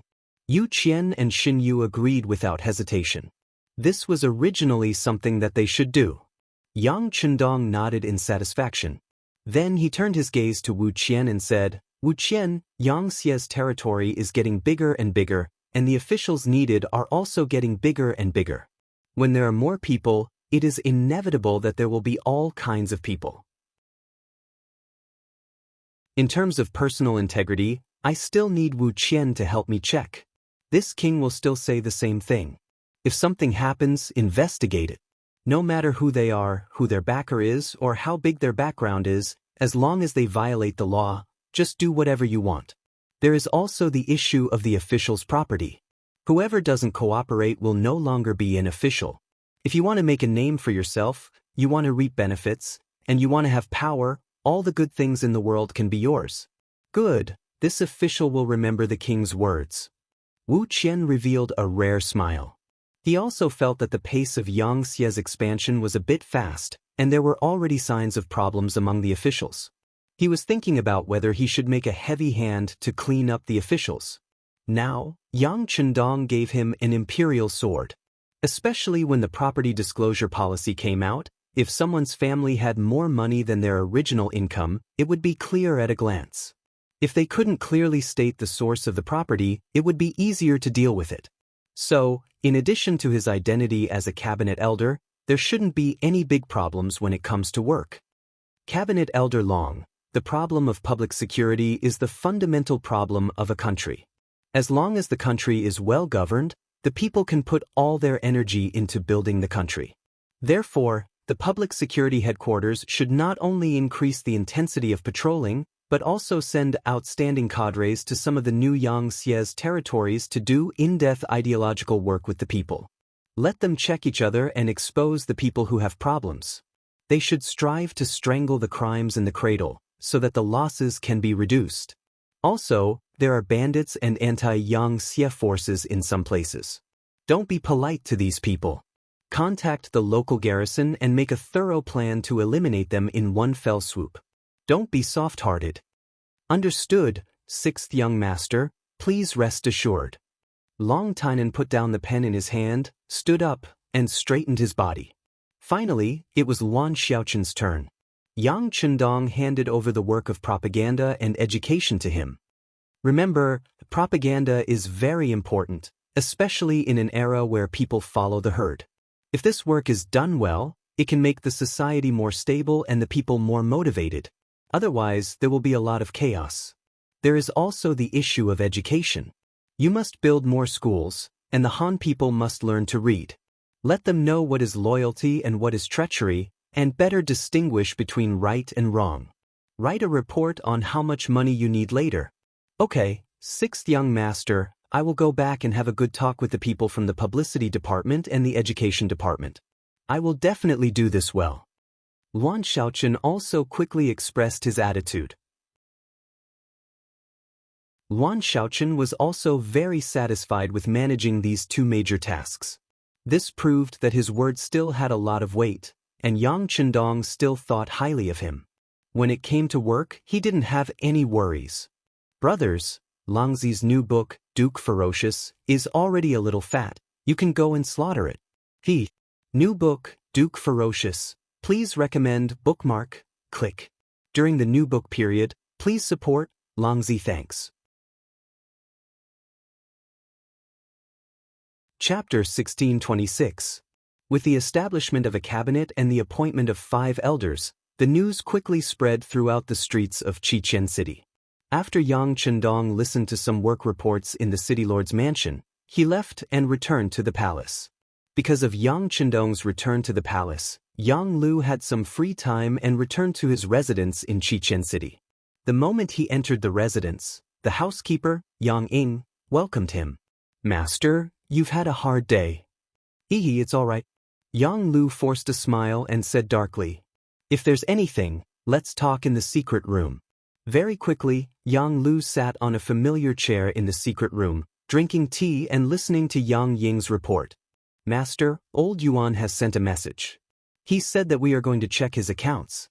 He is very nervous and asked when we will take action. I'm afraid he won't be able to hold on for long." After Yang Lu sat down, Yang Ying told him the news he had just received. He has the guts to take the money but doesn't have the guts to face the questioning? He's really a piece of trash. I shouldn't have worked with him. Yang Lu said. Yang Ying also nodded in agreement, but he still continued, "It's just that old Yuan knows too much, he can't get off the ship now." He also said, "What did he say?" Yang Lu asked unhappily. "He also said that he has evidence of us. If we don't save him, we'll just die together." Yang Ying thought for a while and gritted his teeth. How dare he? As if someone had stepped on his tail, Yang Lu jumped up all of a sudden. He never thought that there would be a day when he would be threatened. Then send someone to kill him.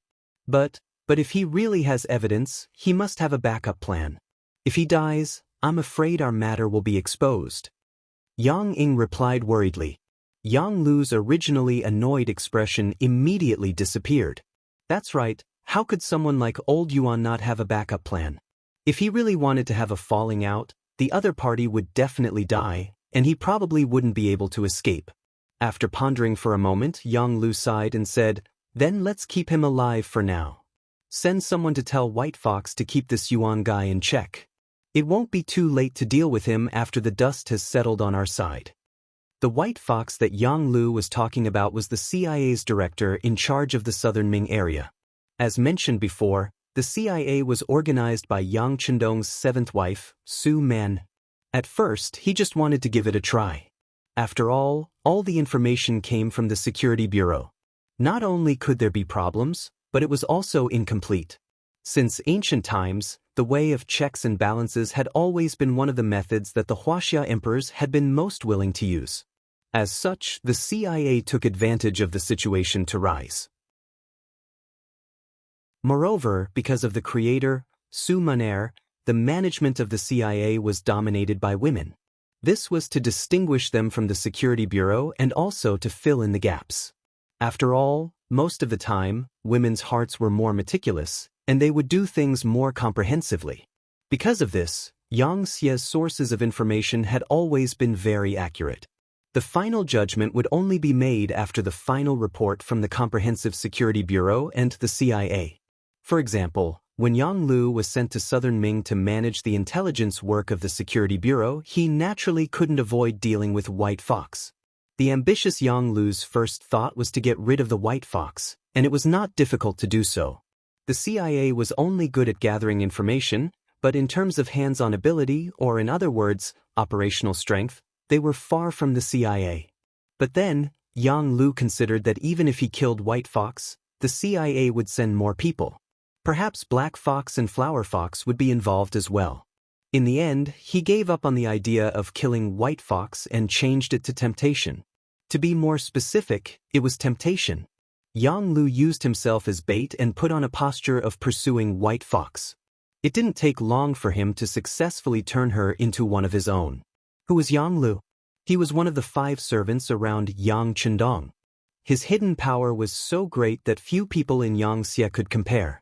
It wasn't an exaggeration to say that as long as these family retainers didn't commit a crime of rebellion, even if they made a mistake, their lives wouldn't be in danger. This was because the other family retainers wouldn't watch their good brothers get killed. In other words, Yang Lu was a big tree. Once you relied on him, it was equivalent to having no worries for the rest of your life. White Fox was a woman, and she would grow old. Now she was in a high position, but one day, she would retire because of age. There had to be a place for her to go.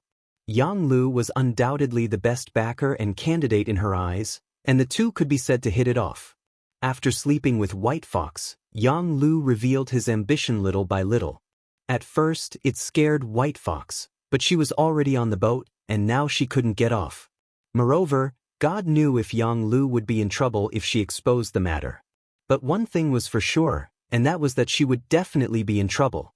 She couldn't compare to Yang Lu's brothers who had gone through life and death to plead for him. In the end, White Fox also became one of Yang Lu's subordinates. After the Security Bureau and the CIA were under his control, Yang Lu didn't have any scruples when doing things in southern Ming. Soon, he colluded with the local tycoon Yuan Qian, who was the old Yuan they just mentioned, and started a smuggling business. The goods produced by Xianxia every year were extremely popular. Many merchants hated that they received too little, or else they would have earned more. Yuan Qian was one of them. Among the merchants, Yuan Qian wasn't the most powerful, but he was sufficiently obedient. He became Yang Lu's spokesperson. With Yang Lu's name, it was naturally not a problem for him to obtain more goods from Crimson City. As such, the Yuan clan stood out from the crowd of merchants, and he would only receive 10% of the profits. The remaining 90% would go to Yang Lu. Again, Yang Lu's plan was huge. He needed a lot of money, and he needed to bribe a lot of people to do things for him. Slowly, he took away 5% of Yuan Qian's profits, leaving him with only 5% of the profits. Logically speaking, this wasn't a small amount. However, the problem was that everyone knew that Yuan Qian had connections, and many poor relatives came knocking on his door. In order to not lose face in front of others, Yuan Qian could only puff himself up at his own cost. Slowly, many officials in southern Ming had their eyes on him, and the amount they wanted was not a small amount. Yuan Qian finally couldn't take it anymore. Thinking of the things he had done for Yang Lu, he demanded an exorbitant price. Not only did he want back the 5% that was taken away from him, he also wanted an additional 10%, which was a total of 20% of the profits. How could Yang Lu agree to this? The conflict between the two sides started to appear, and this was what Yang Ying reported. Yang Lu was quite relieved to leave the matter to White Fox. Not only did this woman have good looks, but she was also very capable. Otherwise, she wouldn't have become the director of the CIA in southern Ming. He was just a small merchant, and he was confident that he could control him. Yang Lu also knew that there was a problem, and he couldn't avoid it forever, so he had to hurry up. He couldn't help but look at Yang Ying and said, "Go to 4th Master Yang Yang's place and tell him this." Yang Lu returned to Crimson City and started to get busy. Establishing the cabinet was just one of the countless things he had to do. Next, he went to the People's Hero Monument and brought the 5 cabinet members to pay their respects. This was also the first time the 5 cabinet members made a public appearance, and it was to tell everyone that the cabinet was important and had great power. Next, Yang Chendong started to patrol the factories one by one. In terms of professional ability, Yang Chendong naturally couldn't compare to professionals. However, he had foresight and knowledge that exceeded this world by a few hundred years. Therefore, he either didn't speak, or he could often add the finishing touch, making people feel enlightened. Crimson City was huge, and there were many factories. If Yang Chendong wanted to visit all the large factories and departments, it would take a few months. During this time, the negotiations between Xianxia and southern Ming finally came to a conclusion. Facing the covetous eyes of the 5-star army, southern Ming, who wasn't prepared, finally chose to compromise. After Ma Dali and Xie Chong quarreled and argued, all the way until the 10th month of 1467. After more than 3 months of negotiations, southern Ming finally made a lot of concessions. For example, they allowed Yang Xie to open a bank in southern Ming, open a shop, and allow him to build a port in Fuzhou and other places near the sea. Ma Dali also represented Bugnam of Gojoseon and said that Yang Xie and southern Ming would continue to be friends for generations. In the future, Yang Xie would continue to provide food to southern Ming, and the price wouldn't increase by 50%, but only by 20%, etc. Just like that, the relationship between the two sides went from being at daggers drawn to the current ambiguous relationship. This was really unexpected. After Ma Dali finished the final negotiations, he took a ship back to Crimson City and reported to Yang Chendong. In the Political Affairs Hall of the palace, Yang Chendong said that he had worked hard and that things were done well. This made Ma Dali smile. As if he could see that Yang Chendong was in a good mood, Ma Dali took the opportunity to ask his question. Sixth young master, the current situation is that our Xianxia is very strong, and the 5-star army has recovered their fighting strength after 3 months of rest. Why do you still want to negotiate with Southern Ming? Ma Dali wasn't the only one who wanted to ask this question. Many officials were also filled with doubts. This was because according to Yang Chendong's style of doing things, he had never negotiated with other countries, regions, or powers. If there was a disagreement, he would start a war. Sometimes, he didn't even need an excuse. Yang Chendong knew that it was time to answer this question. Even if he didn't give an answer today, there would still be people who would ask tomorrow. In order to solve the problem once and for all, he said, war stems from politics, and politics is higher than war. Whether a war can be won or not, it can't be measured purely from a military perspective. It also needs to be combined with political factors. Chapter 1627. For example, let's attack the Southern Ming Empire. We can definitely win, but how much will we have to pay? You have to know that in the eyes of many Han people, the Great Ming Empire is still orthodox. Even if they are divided into the Northern and Southern Ming Empires, it is still the same. If the people do not lose their minds, it is not wise to attack rashly.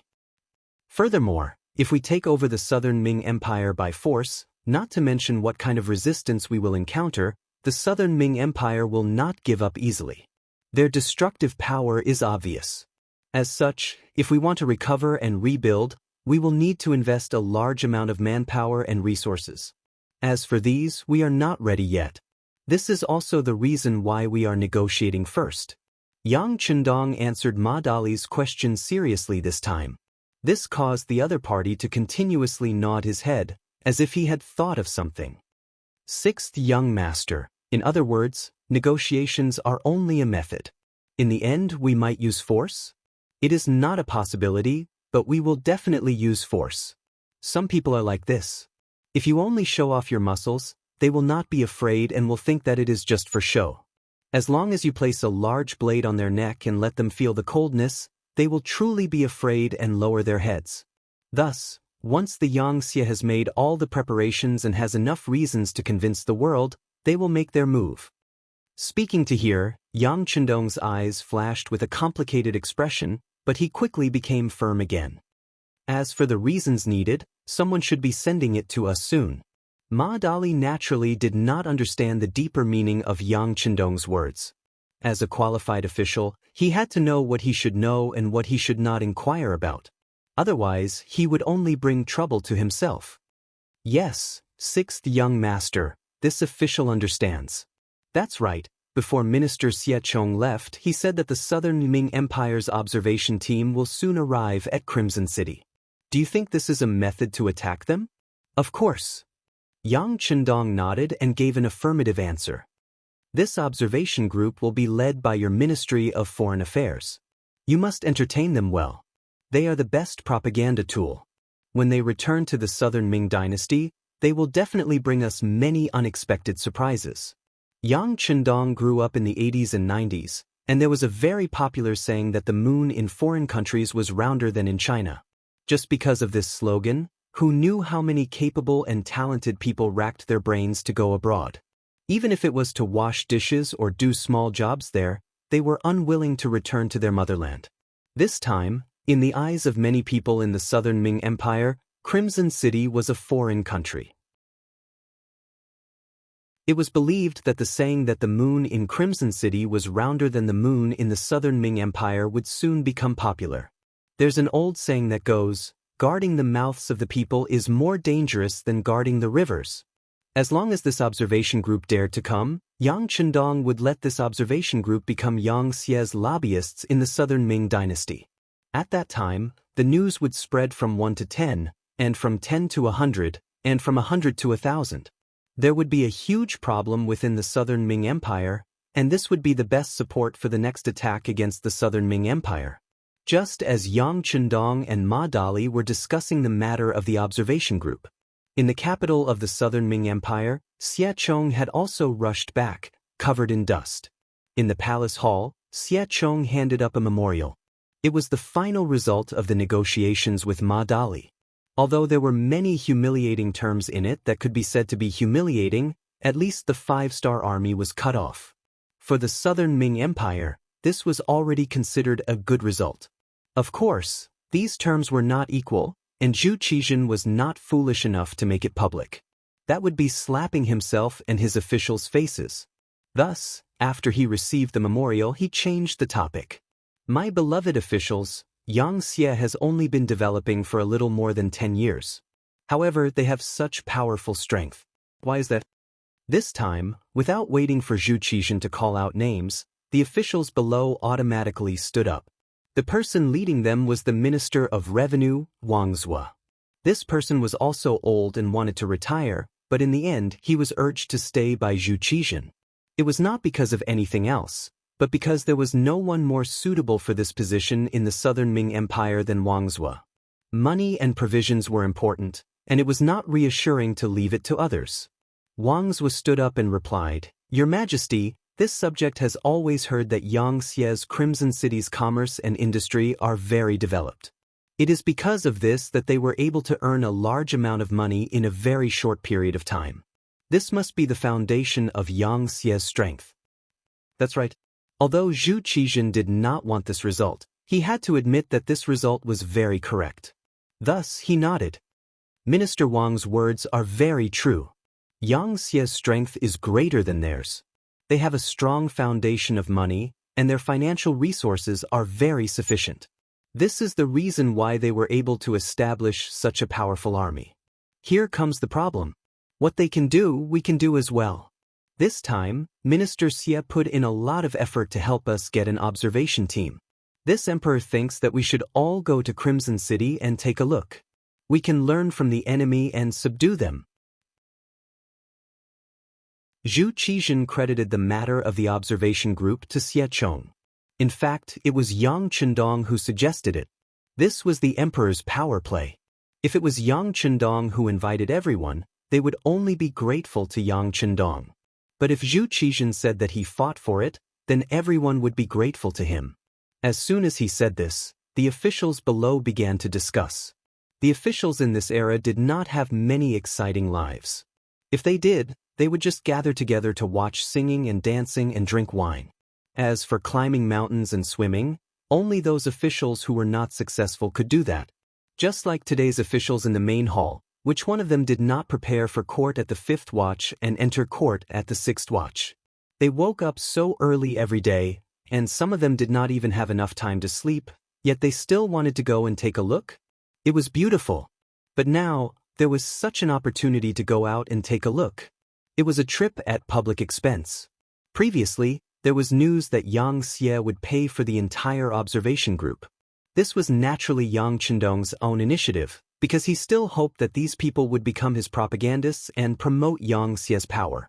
Naturally, when Zhu Qizhen said this, it was because he wanted Minister Xiachong to fight for it. Regardless of the reason to be able to travel at public expense, it was said that Crimson City was very advanced, and there were many good things there, many of which could not be bought in the capital of the southern Ming dynasty. Just based on this point, who would not be willing? For a time, many officials in the imperial court were eager to give it a try. They were all thinking about signing up as soon as possible after the imperial court ended. They did not want to be unable to sign up just because the quota was full. That would be too much of a pity. Zhu Qizhen agreed in principle that everyone wanted to go to Crimson City to take a look. Firstly, he wanted to let these people see how Crimson City developed and learn from it. Even if he couldn't learn the essence of it, it would still be beneficial to imitate it and learn it. Secondly, he wanted these officials to feel a sense of urgency. Looking at the development of Crimson City and then looking at themselves, wouldn't they feel guilty? Shouldn't I work hard after coming back? Not only that, Zhu Qizhen himself also wanted to go and take a look. Of course, it was only a thought. He did not have the courage. What if he went to Crimson City and was detained? He definitely did not have Yang Chendong's strength and courage to bring 500 black cavalry and rush into southern Cloud Manor, which had tens of thousands of soldiers from 3 provinces. After the court session ended, the officials who went to the Ministry of Rights to register quickly formed a long line. This made the host, Minister Xiechong, happy but also worried. He was happy because there were so many people going. This made him worry that no one would be interested in going and that the southern Ming dynasty would lose face. However, he was worried because there were too many officials. Would Xianxia agree? "Sir, what should we do?" Zhou Ziang came to Xiechong's side and asked softly. Clearly, this lively scene was far beyond his expectations. How about this? Quickly go to Yangxia's bank in the capital and see if you can contact Bugnam of Gojosian through them. Inform them about our situation and ask them how many people they can allow in the observation group. Okay, this official will go now. Zhou Ziang did not dare to delay and ran out of the Ministry of Rights Yamen. Yangxia's bank in the capital had existed for a long time. This bank had always been in charge of the southern Ming dynasty's grain transfers. As the left assistant minister of the Ministry of Rights, Zhou Ziang had been here a few times and quickly found this place. He met the manager in charge and explained the situation. The manager was straightforward. He knew that this was a serious matter and hurriedly used the bank's radio station to report to the Crimson City Cabinet. Fortunately, he did not have enough authority. Otherwise, he would have directly reported to Bugnam of Gojosian Palace. Originally, Zhou Ziang thought that it would take a long time to get the news. Unexpectedly, in less than an hour, the manager came out and gave Zhou Ziang 4 big words: "There is no limit." When Yang Chendong knew that there were many officials in the southern Ming dynasty, he was overjoyed. Why would he limit the number of people? If all the southern Ming dynasty officials came to Crimson City, he could even force them to stay. This way, the southern Ming dynasty would become an empty shell. There would be no need to fight any wars. Of course, this was just a thought. Ingzong Zhuqizhen would not be so naive. After knowing that there was no limit, Zhou Ziang happily turned and ran. When he returned to the Ministry of Rights Yamen and reported the matter to Minister Xiechong, he was overjoyed. This was because when Zhou Ziang was away, who knew how many people used their connections to find him and asked for a spot in the observation group. However, he did not know what Bugnam of Gojosian's bottom line was. However, if he did not agree, he would easily offend people. How could he stand in the imperial court?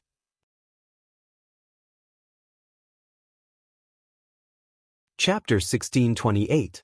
Now, with just one sentence, there was no upper limit, and he could explain to all parties. He immediately said to Zhou Ziang and the officials of the Ministry of Rights, "Everyone, spread the news, ha." Okay, the officials of the Ministry of Rights replied happily. They were not much better than Xiechong. After a while, except for Zhou Ziang, who was not in his position, everyone else received a lot of messages. They were worried about what to do, and now, it was all solved. The news quickly spread, and it attracted the unanimous applause of all the officials. Zhuqizhen also learned of the news. He thought maliciously that he should send more people to eat Yang Chendong dry. However, after thinking about it carefully, he had no choice but to set a rule. That was, each department could only transfer 2/3 of their officials into the observation group. He did not want everyone to leave and there would be no one to handle the government affairs of the imperial court. As soon as this decree came out, the various departments quickly began to fight. It was all for the half of the quota. Fighting was the norm for the officials of the great Ming dynasty. Sometimes, when there were benefits, they naturally had to fight. This involved whether they could take the opportunity to develop and become stronger. When there was nothing to do, they also had to fight. They had to show their existence. In short, the great Ming dynasty's officials had many means of fighting, and it was so complicated that outsiders could not imagine. Now that there was such a good thing, there would naturally be a lot of fighting, and there would not be a result in a short time. This lasted for nearly 10 days. In the end, the winners entered the observation group, and the losers stayed in the yamen with a look of despair. The Ministry of Rights quickly received the list of the officials of the observation group from each department. When the result was calculated, it really gave Xiechong a shock. When he saw the final result, there were more than 3,600 officials, He stood in place as if he had crashed. Xie Chong was very clear that these were the official members of the observation group. According to the result of his negotiation with Ma Dali, each official could bring 3 family members. The usual arrangement was 1 wife and 1 son and 1 daughter. In other words, on the list of 3,600 people, there were 4 times, and there were nearly 15,000 people. Xie Chong couldn't help but chuckle at the thought of so many people eating and drinking. He felt that this time, Yang Chendong had smashed his own foot with a stone.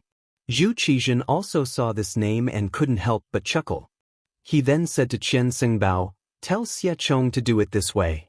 At this moment, Zhu Qizhen was still thinking. This time, there were already so many rank 5 officials and above in the capital. If he had known earlier, he would have set the rank of officials to rank 7. That way, the number of officials would at least double. This would put a lot of pressure on Yang Xie's finances. But it was just a thought. For officials with too low a rank, even if they went to Crimson City, with their ability, the things they could learn would be limited. Besides, 15,000 people was already a lot. The emperor agreed, and the name list of the 15,000-strong observer group was quickly sent to Yang Chendong. At this time, he was talking with Yu Qian and Xin Yu about the reception of the observer group. When he saw the final number of people, Yu Qian's face couldn't help but darken. Yu Qian was famous for being upright. Seeing the number of people in the observer group, he began to feel some heartache about the financial expenses. Even Xin Yu's face was ugly and a little red. He was embarrassed for the southern Ming officials. Did they take advantage of the situation? Did they have any shame? On the other hand, Yang Chendong didn't have the slightest displeasure. On the contrary, he was very happy as he muttered to himself, 15,000 people isn't a lot. I don't know what kind of influence it will have by borrowing their mouths." "King, what did you say?" Yu Qian and Xin Yu didn't hear clearly and asked curiously. "Oh, nothing. This king said that they are all children of the great Han dynasty. We have to properly receive them. As the host, we can't be stingy. Pavilion elders, you can first estimate how much silver is needed to entertain the guests." Yang Chendong waved his hand and asked indifferently. Yu Qian and Xin Yu, who had done some work in advance, had prepared 500,000 taels for this matter. This was already not a small amount. However, they didn't expect the number of people in the observer group to be so large. Just the transport ships sent out were more than 10. After all, they had to leave enough space. They couldn't make it crowded after inviting people. Wouldn't that be contrary to their original intention? That 2 million taels? Xin Yu first glanced at Yu Qian, then carefully probed with a question. However, when he saw Yang Chendong frown, he quickly changed his words. 1,500,000 taels is also fine. If it's any less, I'm afraid we won't be able to reach our initial goal. No, it's not that the difference is too big, but it's too little. Since it was us who took the initiative to invite them over, since we had the intention of letting them advertise our 5-star army, how could we be too petty? How about this? We'll give you 5 million taels as the basic cost. If it's not enough, we'll add more. In addition, we'll give you 370,000 yang coins to ensure that every official will receive 100 yang coins to buy the items they want. The yang dollar was the highest currency in the yang system. There was no other currency that could compare to it. In principle, yang xie coins weren't allowed to be exchanged. There was only one way to obtain them, and that was to receive a certain amount of money from the yang xie officials. Furthermore, those who had made great contributions to yang xie would receive additional rewards. With yang coins, one could purchase the items they wanted from the yang department store in Crimson City. The items here only accepted yang coins. In other words, without yang coins, even if you brought out a mountain of gold or silver, you wouldn't be able to buy anything from there. On the other hand, the items in the yang department store couldn't be seen from the outside. For example, there were the best cosmetics, exquisite watches, practical binoculars, high-class Chinese tunic suits and cheongsams with unique numbers printed on them, as well as high heels for women and shiny leather jackets for men. There were also exquisite palm-sized mirrors decorated with beautiful eyes, mini Buddha statues, Guanyin statues, and so on that could be hung in front of one's chest. There were even more high-end items, such as flashlights and sewing machines, bicycles, electric scooters, and so on. In short, they were items that didn't have high production capacity or were laborious to produce. These weren't like ordinary mirrors, glass products, soap, perfume, toothpaste, and other items that could be casually exported. Instead, they were only sold in the Yang department store. Many of the newly developed Xianxia products were placed in the Yang department store by Yes Hen. They were only waiting for people with Yang coins to buy them. Once they had a certain amount of production capacity, they could be exported. Such goods would naturally be taken off the shelves. Because of this, the exchange value of Yang coins was very high in the market. Often, 100 taels could be exchanged for 1 Yang coin. This was why there was a price but no market. When Wuxia and Xianxia heard that Yang Chendong had taken out so many things at once, their eyes widened. They knew that Yang Chendong attached great importance to this matter, but they didn't expect it to be so important that he would take out 370,000 just for Yang coins. Every Southern Ming official received more than 100 Yang coins. It had to be known that even the 2 elders only received 100 Yang coins a month after their salary. As for the lower-level officials, they only received a few dozen Yang coins. There were even some who received a dozen Yang coins a month. This is a big deal. After a round of exclamations, even Wuxia, who had always treated money like dirt, couldn't help but sigh. Very satisfied with the 2 elders' performance, Yang Chendong chuckled. If that's the case, are the 2 elders confident in completing the task? No problem. Wuxia and Xianxia stood up at the same time.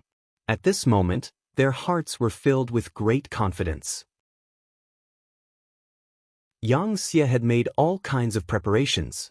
Under the expectations of the Southern Ming officials, 10 modified tourist boats arrived at the Suzhou port not far from Nanjing. Here, nearly 15,000 Southern Ming officials were waiting.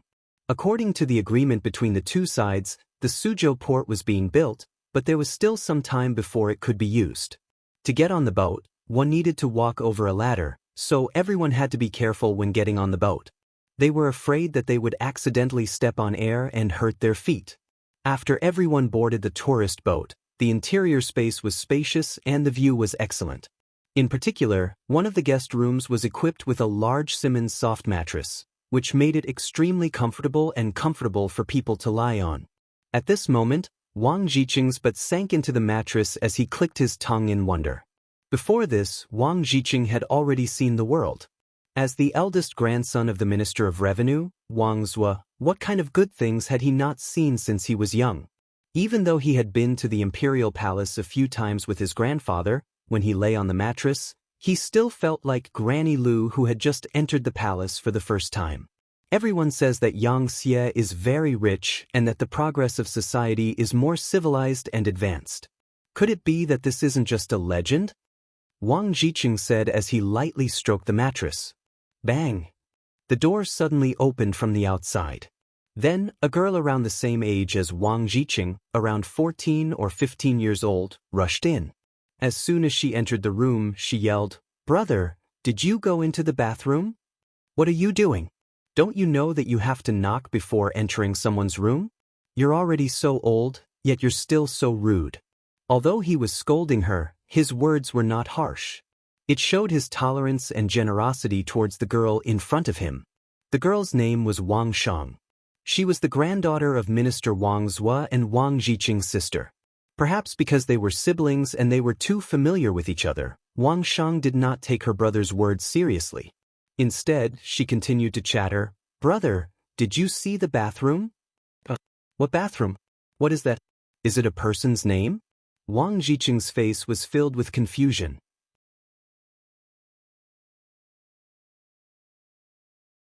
Chapter 1629. I knew you hadn't seen it before. Wang Shang snorted. She knew her brother very well. He was very smart and had a lot of ideas, but there was one thing about him. He was too meticulous in doing things. He had a slow personality. She thought that her brother must not have had time to go to the washroom, so she purposely came to show off. "Brother, come here. I'll tell you what the washroom is, what's here, and how to use it." Wang Shang pulled Wang Jiqing's hand and led him to the side of the room. After a full 10 minutes, Wang Jiqing walked out of the washroom as if he was in a dream. After showing off, Wang Shang also left the room to find her sisters. Wang Jiqing, who was left behind, was a little confused. The items in the bathroom just now had really shocked him. For example, the expensive shampoo, shower gel, the porcelain bathtub that was big enough for him to lie down in, and the toilet that could be flushed at any time. With Wang Jiqing's family background, he had experienced these things before, but they were completely different from the things here. Take the bathtub for example. There was a faucet on the side. When you turned it to the left, it was cold water. When you turned it to the right, it was hot water. It was really very convenient. It was far different from his own home, where he had to boil water in advance to take a bath. When the water turned cold, he had to ask the servants to refill it.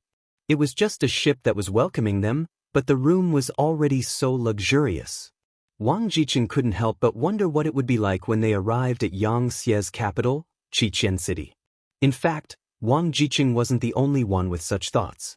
Many people in the same industry had such thoughts. They were looking forward to the rest of the journey. It would take a few more days to get from Suzhou to Qiqian City. There were still things happening in Qiqian City. For example, a guest was welcomed in the palace. It wasn't exactly a guest. It should be said that it was a member of the family. He was Yang Chendong's fourth brother, Yang Yang. Among the brothers, Yang Yang was the most useless existence in Baiming. When his brothers had things to do, he became a good-for-nothing. He went to restaurants every day to walk birds, giving people the impression that he had nothing to do. In the end, Yang Yang was just born at the wrong time. He still had some ability and insight. This could be seen from the fact that he had condescended to create sixth brother early on. Sure enough, after deciding to follow Yang Chendong, Yang Yang's life changed. She held great power and became Yang Xie's spokesperson in the Southern Ming dynasty.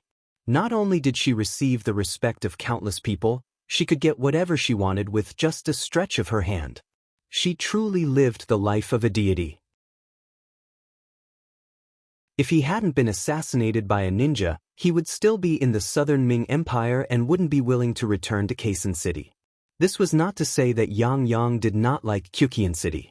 In terms of facilities, Qiqian City was much better than the capital of the Southern Ming dynasty. However, since he was back here, he had to abide by the rules of the Southern Ming dynasty. For Yang Yang, who was used to freedom, it was more comfortable in the Southern Ming dynasty. He could do whatever he wanted. It had been a while since Yang Chendong returned to Qiqian City. During this time, the two brothers had met, but time was too tight and they only exchanged a few words. Now that Yang Chendong had done all the important things he should have done, he slowly became free. This fourth brother came to visit again and this family banquet was held. Since it was a family banquet, there naturally wouldn't be any idle people. Even the few servants of the Yang family didn't come. The only ones sitting at the table were Yang Chendong, Hu Yan, and Yang Yang. Hu Yan was the princess consort. When Yang Chendong wasn't in Qiqian City, her status had always been high. Letting her sit with him expressed Yang Chendong's respect for his fourth brother. If there was no wife accompanying him, it would be a brotherly banquet. Your sister-in-law didn't come. Otherwise, you two would be able to talk. Yang Yang looked at Hu Yan and chuckled. Then fourth brother can send someone to bring sister-in-law over when you have time, Hu Yan replied with a smile. All right, I'll send someone to do that. Yang Yang heartily laughed. Then he looked at Yang Chendong. He took the initiative to raise his wine glass and said with a sigh, Sixth brother, although I am your elder brother, I am convinced by what you have done. Come, let me toast you. Fourth brother, please. Yang Chendong laughed heartily and toasted his brother. Although one was his fourth brother and the other was his sixth brother, the disparity in status made Yang Yang no longer dare to act like an elder brother. Over the years, Yang Chendong had proven his ability with facts. Not only did Yang Yang feel pressured when he saw Yang Chendong, he even felt restrained sometimes. Even big brother Yang Gong, second brother Yang Rang, third brother Yang Shi, and fifth brother Yang Guifeng, who were far away in the capital of northern Ming, felt the same way. Once they saw the current Yang Chendong, they would also feel the pressure increase. After toasting with Yang Chendong felt a little more confident. At the very least, he didn't feel that Yang Chendong was estranged from his fourth brother. This gave him the confidence to say the words he had prepared because he truly wanted to do something and help Yang Chendong. Before he could think of a way to say it, Yang Chendong took the lead and asked, "Fourth brother, are your injuries okay?" Don't worry, the assassination attempt happened in the capital of the Southern Ming dynasty. They must express their sincerity and compensate you personally. Because of an assassination attempt, the Southern Ming dynasty had to compensate him. Only Yang Chendong had the confidence to say these words. If it was someone else, they would at most receive a few words of comfort. As for others, it was better not to think about it. It was just a daydream. Yang used this as an opening and laughed. Then he patted his chest and said, "Fourth brother, my body is very good. Sixth brother doesn't need to worry. As for compensation, you can decide. I have saved some money over the years, so I don't really care. But speaking of this matter, the Southern Ming dynasty has contacted me in private." "Oh, they contacted you in private?" As if it was the first time he heard about this matter, Yang Chendong picked up a piece of cauliflower and put it in his mouth. Yang Chendong had already trained himself to not show his emotions on his face. Sometimes he would smile, but no one knew what he was thinking in his heart. "Yes, they contacted me." Yang didn't look at Yang Chendong's expression. Instead, he said, "The person who contacted me has a big background." "Big background? Then it must be a big shot." Let me guess." Yang Chendong's lips curled slightly. Some fragments of his mind couldn't help but faintly connect. Seeing that Yang Chendong wanted to guess, Yang also became interested. "Okay, then sixth brother can guess." Yang Chendong didn't let Yang wait for long before he spat out 3 words, "Manager Chow." Yang's eyes flashed with astonishment. Then he couldn't help but give a thumbs up. "Fourth brother is amazing. It is indeed Chao Jixiang. He is now the manager of the Southern Ming dynasty's Imperial Guard." Following that, Yang spilled everything he knew, as well as what Chao Jixiang's men had told him. As for this Chao Jixiang, although he has a high position and power in the Southern Ming dynasty, that is only on the surface. Right now, he is not too favored by the Ying sect. Moreover, there is an additional Qian Sengbao above him. This person has gotten together with another head eunuch, Kai Zhong, and is constantly squeezing his living space. As a result, Chao Jixiang is currently in a difficult situation. Thus, he used the assassination to contact me. On the surface, it seems like he is apologizing, but in reality, he is intending to rely on me and change his allegiance. Fourth brother, I can feel it. Originally, I did not want to pay attention to them, but now, I feel that it is an opportunity. I think that this is a trap. Yang Chendong really wanted to say this, but he didn't.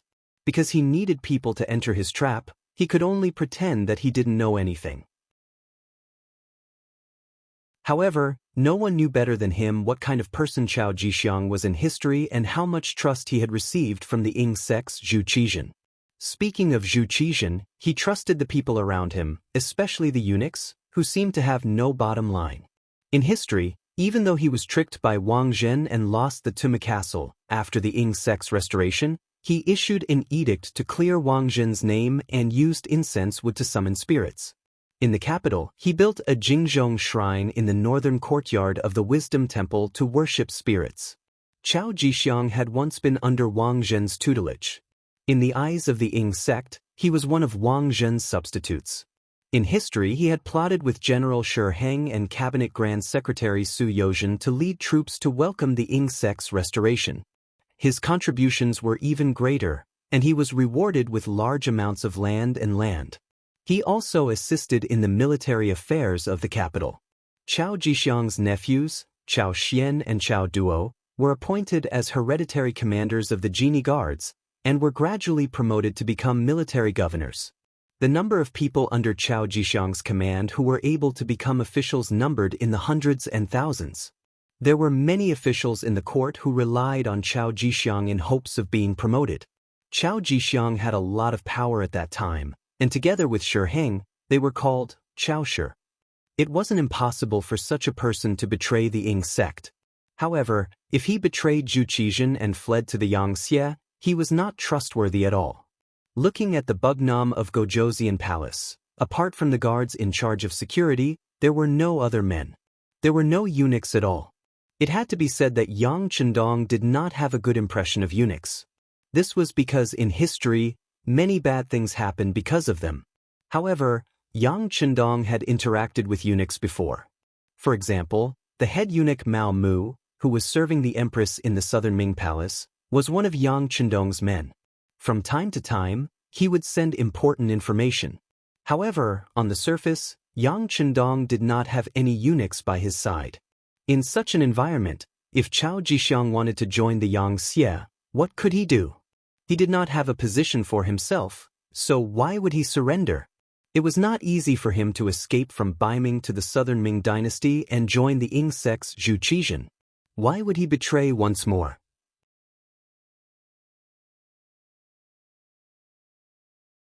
Chapter 1630. And even if all of this was true, how could Yang Chendong believe a person who could betray him at any time? Yang Chendong was familiar with the history of the Great Ming Dynasty. Even though Yang Chendong didn't seem to care much about the Great Ming Dynasty, and Chao Jixiang was also a guard of the Imperial Secret Service. He was very mysterious and came and went without a trace. However, Yang Chendong also knew this person very well. It was because of this understanding that he was very sure that this person would never betray the southern Ming dynasty's emperor, Juqizhen, nor would he surrender like Yang Yang said. All of this was just a trap. With a plan in mind, Yang Chendong pretended that he didn't know anything and said to Yang Yang, "Fourth brother, this is a good thing. Since that's the case, you can continue to contact him. If you need help, whether it's the Security Bureau or the CIA, we will do our best to help." This was exactly what Yang Yang wanted to hear. He also wanted to make some achievements. He immediately said happily, "It just so happens that there are people sent by Chao Jixiang in the observation group. When the time comes, I will have a good chat with him." Seeing Yang Chendong's excited expression, Yang Chendong couldn't bear to dampen his enthusiasm. He also wanted to see what kind of trap the other party had set. He didn't believe that Yang Chendong would betray him. With the other party's ability, even if something happened to him, it was impossible for him to rise to the position of Yangxia. In other words, there would only be disadvantages and no benefits. Thus, Yang Chendong also wanted to see who else was involved in this matter. Of course, even if this matter didn't happen, Yang Chendong already had a rough understanding in his heart. He only needed to wait for the other party to set up the trap. At that time, he would let the person who set up the trap know what it meant to seek death. Yang Chendong was holding a family banquet in the palace. Because Yang Wu was in charge of the palace's affairs, he had been accompanying him. In a small courtyard outside the palace, Cui Xiu left the palace with the excuse of not feeling well. She came to see Yang Lu, who had been waiting for a long time. "How was it? No one noticed you when you came out, right?" After seeing Cui Xiu appear, Yang Lu sat on a chair and asked with an unpleasant expression. Over the years, Yang Lu had hardly exercised his body. Moreover, he had indulged in eating, drinking, whoring, and gambling. His body was no longer as good as before.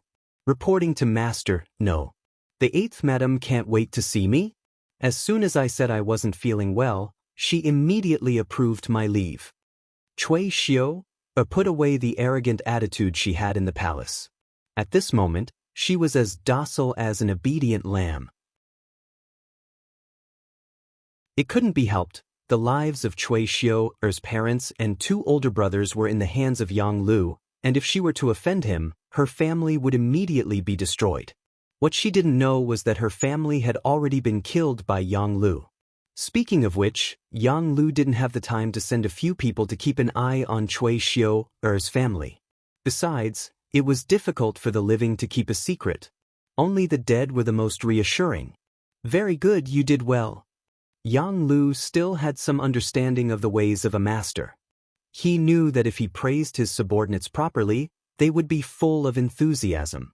"You can rest assured that your family is now very safe. They have food and drink, and they are living very well. When the matter is done, you will be given a large sum of money, and you can reunite with your family." "Thank you, Master. When she heard that she could reunite with her family, Cui Xiu's eyes flashed with yearning. The reason why she did these things was for the safety of her family. Well, you tell me, is there anything unusual about the eighth madam? When it came to business, Yang Lu, who was sitting on the chair, was a lot straighter. Reporting to Master, the eighth madam has completely lost power. Bugnam of Gojoseon has been back for so long, and he has not come to the eighth madam's palace. Even Princess Yang Xian has not seen her father for so long. When Cui Xiu answered this question, her tone was very firm. Perhaps adults can deceive people, but a 6-year-old child can't deceive her. This answer was the same as the result of Yang Lu's analysis. He nodded with satisfaction and said, "It seems that Bugnam of Gojoseon really regards the eighth madam as the backing behind the ninjas. This is the best, he will not suspect others because of this. But you still have to keep an eye on it. If there is any movement, tell me immediately." "Yes, Master." Cui Xiu replied respectfully. By the way, did Yang Wu find anything?" Thinking of his brother, Yang Lu's eyes had a trace of hesitation. He admitted that this time he took advantage of the feelings between brothers, but there was no other way. With the smuggling he did, once Yang Chendong found out, it would be difficult for him to survive. At that time, even if the other brothers pleaded for him, the result would not change. Over the years, Yang Lu thought that he understood Yang Chendong.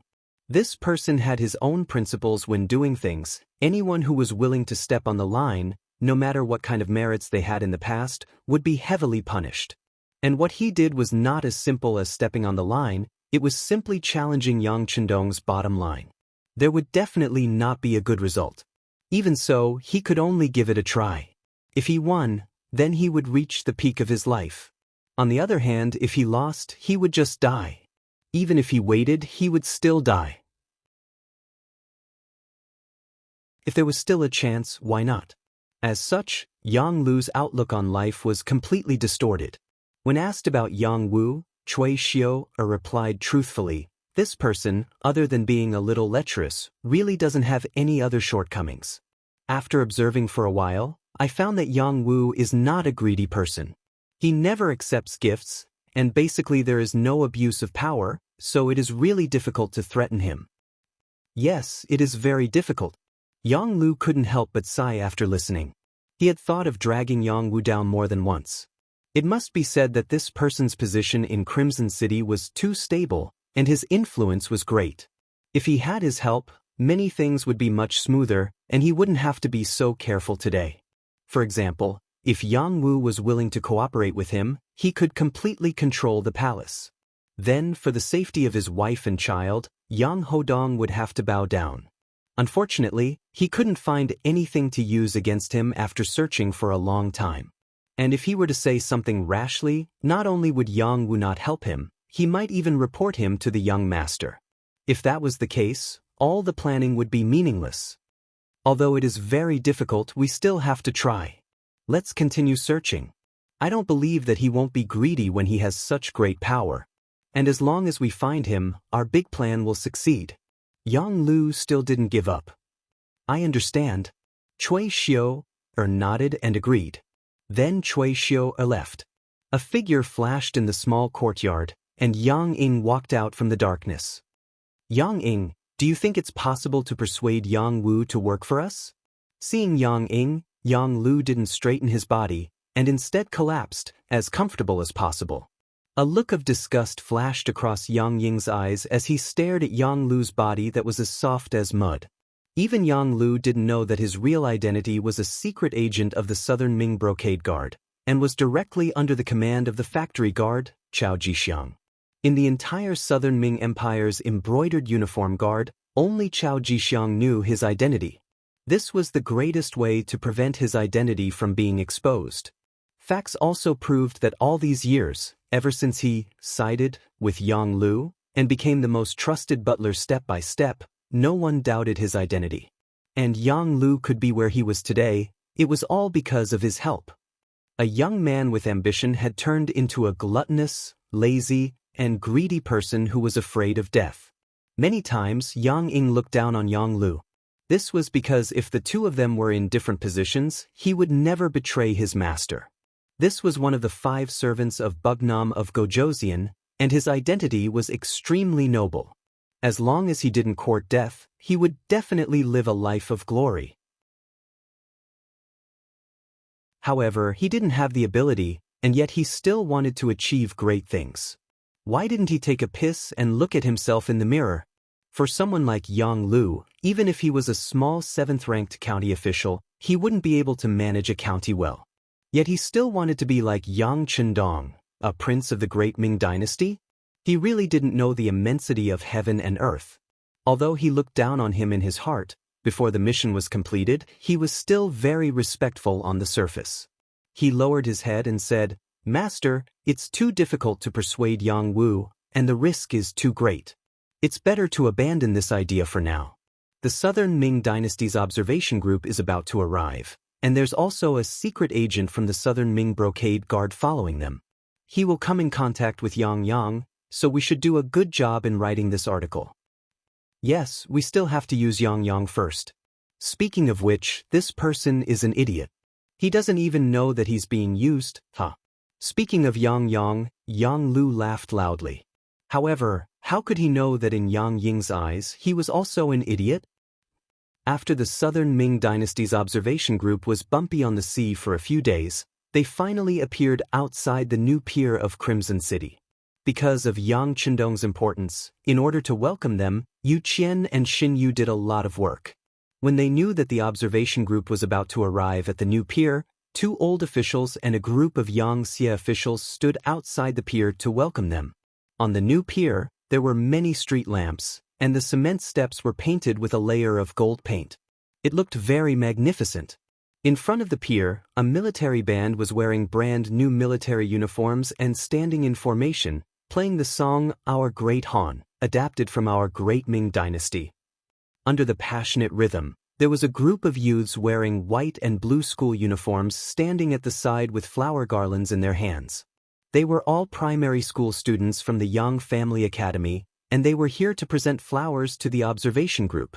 You're tuning in to the Wang Lin's Journey YouTube channel. Don't forget to subscribe and join us on this journey to catch the most captivating stories.